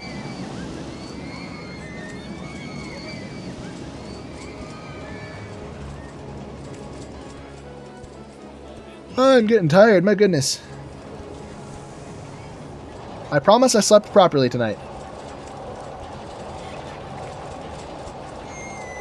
Look at all this money this thing is making. 39,000 per hour, not bad. How about this thing? This one is generating 18,000 per hour. Did I forget to turn this down? Whoops, turned that way down. It'll probably earn more now that the throughput is not throttled. How's this one doing? 11,000? Meh. Not fabulous, but not terrible. This one that I just opened is churning at 14,000. It's probably still, yep, see that? It jumped up to 19,000. Probably still calculating the average income over time. Our vertical drop coaster is generating 9,000 per hour. A lot of people are probably not riding it because, yep, I'm not going on vertical drop coaster 1. It isn't safe. Fair enough, it did crash with people on it, so that's sketchy. I wouldn't want to ride it either. Get out of the queue line and clean up this mess. What's wrong with you? Let's add a first aid stall to try to alleviate some of the vomit over here. Control the amount of it. And maybe a bathroom too. Oh, that's not even touching the not touching the path. What am I doing? Right there. Yes. Bathroom number 6 for 30 cents. Splendidly-umptious. How are we doing up here? Ew! I see vomit and garbage. Let's grab this dude and clean that up. We have benches. What's the deal up here? I guess we could add another first aid stall. Why not? First aid room number 5, facing the general direction of the primary culprit, the Roto drop. I have a funny story about a real-life Roto drop, and I've told the story at least twice, possibly 3 times, but many of you may be new viewers, so I'm going to tell the story again. I was on a construction internship in Houston for a company that rebuilds houses for folks that had their houses destroyed by hurricanes and other natural disasters. So basically a charity construction company paid for by the government. I was an intern there because my college major at the time was construction management before I changed it to music. That's a long story, I'm not going to get into that. But anyway, I was there, we were working on houses and stuff, but one of my college roommates I was with, because multiple students from the same college went there, and they put us all in the same house. We went to a small park called Kima Boardwalk. Kima Boardwalk had a Roto drop, and the Roto drop, the seats, had the, you know, some seats that have that little thing that rises up in the middle between your legs to kind of keep you extra secure. So anyway, he was a short guy. So what I was doing is I stuck my arms out in front of me and my legs out in front of me to make the drop more intense. So when we got back in line again, I was telling him he should do it too. But what neither of us accounted for was, he's such a small guy, when the thing dropped, he floated up in the seat. And when we got to the bottom and the brakes engaged, he smashed down against that seat. But a certain part of his male anatomy smashed a certain part of the seat that was sticking up, the part that I described, And it was not a good day for him. I felt really bad, but it was hilarious. We had a good laugh over it, though. It wasn't the end of the world. It was funny. Poor guy, though. Anyway, let's sell pink umbrellas. Just for the sake of variety, now that it's raining. Holy money, we are super rich. $404,000 park value. We have this place in the bag. We were struggling so bad earlier, but now we're in a good place. What are we researching? Have we unlocked everything? Oh, we have donuts. Yay, donuts. Let's sell those over here. Just right by the seafood. Whoops. Oh well. We'll just have extra stalls everywhere. Big deal. We should probably have some food stalls over here, actually, since there's no options over here. Also benches, because I see a lot of vomit. Let's do the benches first. The park benches, not the stone ones.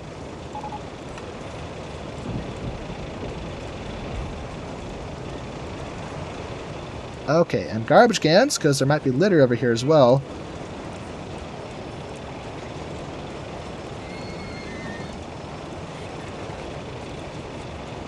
Splendidly-umptious. Now we need some food stalls. What do I not have yet? I think I have all of these. I literally have all of the stalls in this park, so at this point we're just duplicating stuff. Let's have a second burger stall. Burgers are the most effective out of all of the food stalls, so we'll build a burger bar. And maybe a soda stall. There it is. Drinks. Same price as before. Very good. So we have food and drinks there. We should probably add some options over here as well, just because it's far enough away. Maybe a second pizza stall. That wouldn't hurt. And do we have lemonade? I can't remember. Nope, just iced tea. Okay, so an iced tea stall. Nice. Now I think I have the cash that I could easily build another very large roller coaster, but I don't have any roller coaster types that lend themselves to being particularly large, aside from the flying roller coaster, which I already built, and the multi-dimension roller coaster, which is so frustratingly complex that there is no way I would possibly finish building it by the end of this playthrough, because September is already nearly over of year 4, and then it's just October, and then it's over. So, oh yeah, scenery, I forgot. I need to add more scenery, like palm trees and the like on the coast. Maybe not right up to the coast, but close to the coast.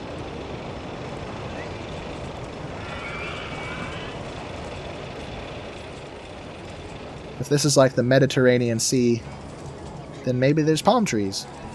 I'm actually not sure. What's the climate like in the Mediterranean? Are there palm trees? I know it's warmer over there than it is where I live, in the Pacific Northwest, as we fondly call it, in the Pacific Northwest of the United States.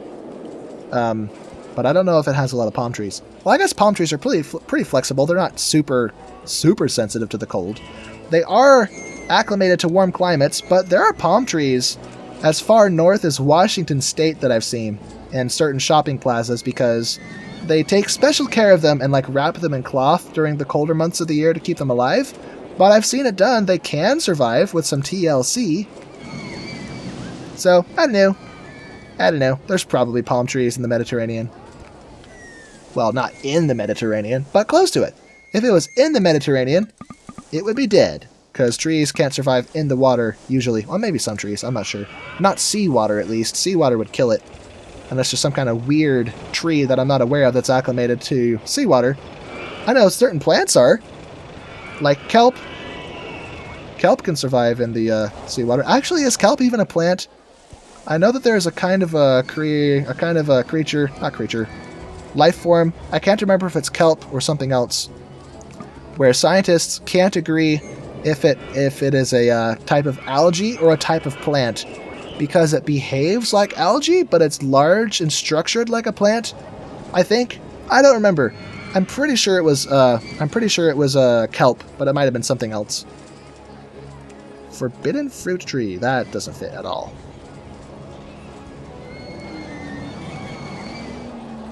Do we have some... Oh, here we go. Magnolia trees might be acclimated to a warm climate.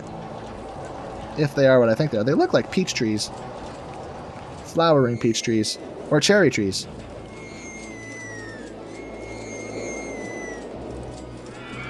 Cool.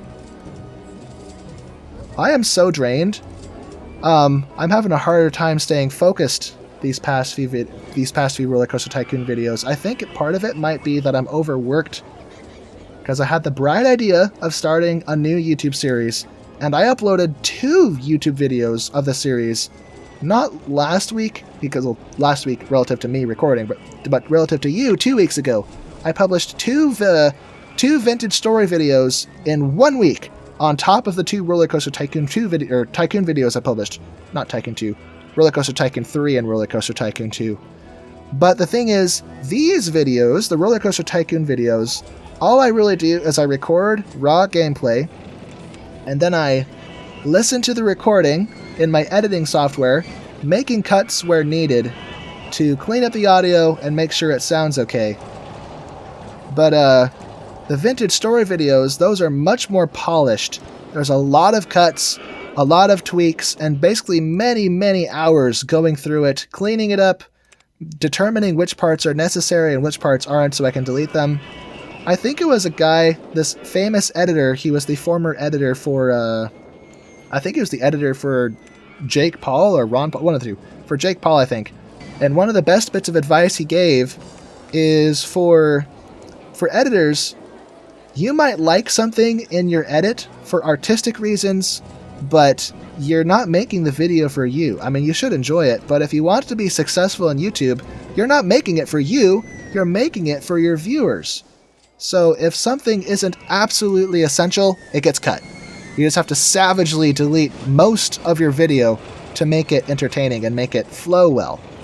So like, for example, on the 3rd episode of my Vintage Story series, I had a cut that was maybe 30 minutes long, and I rendered it, and like, nah, that needs to be shorter.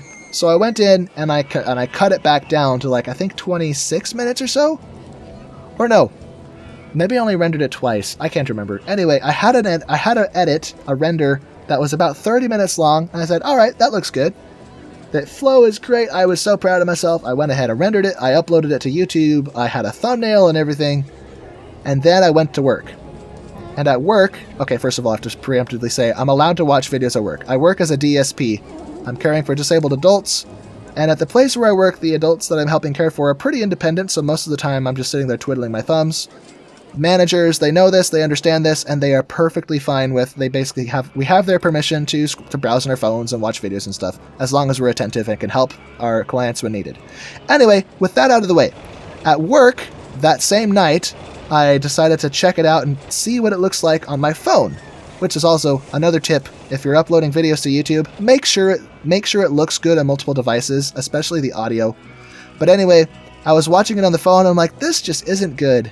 There were so many spots that I spotted that were unnecessary, could have easily been cut out.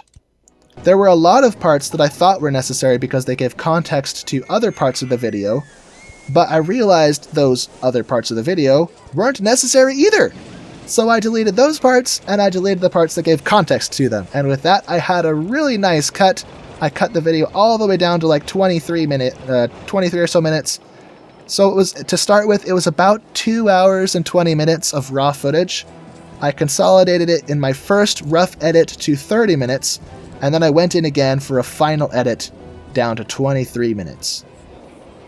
Just ruthlessly, savagely deleted every little thing that wasn't absolutely essential and absolutely necessary and entertaining. So, if you want to see the result, go check it out right here. I'll put it up on my screen, right where my mouse is. You can go give it a look and verify whether or not it's actually good. But yeah, that's what you have to do. For videos like that, where you spend a lot of time editing, you just have to go in there and just shred it. And again, I have gone on a tangent, and I have forgotten what got me here in the first place. What I was trying to say, like 20 minutes ago, before I distracted myself, my gosh, is that I'm burned out. I had the bright idea of releasing 4 videos in 1 week, where each video requires that kind of work to edit. Many, many hours. Part of it was passion. I was excited, and I wanted to publish, but that's not sustainable. So I think going forward, sorry to all of you Vintage Story fans, but I think going forward I'm going to publish 1 Vintage Story video per week.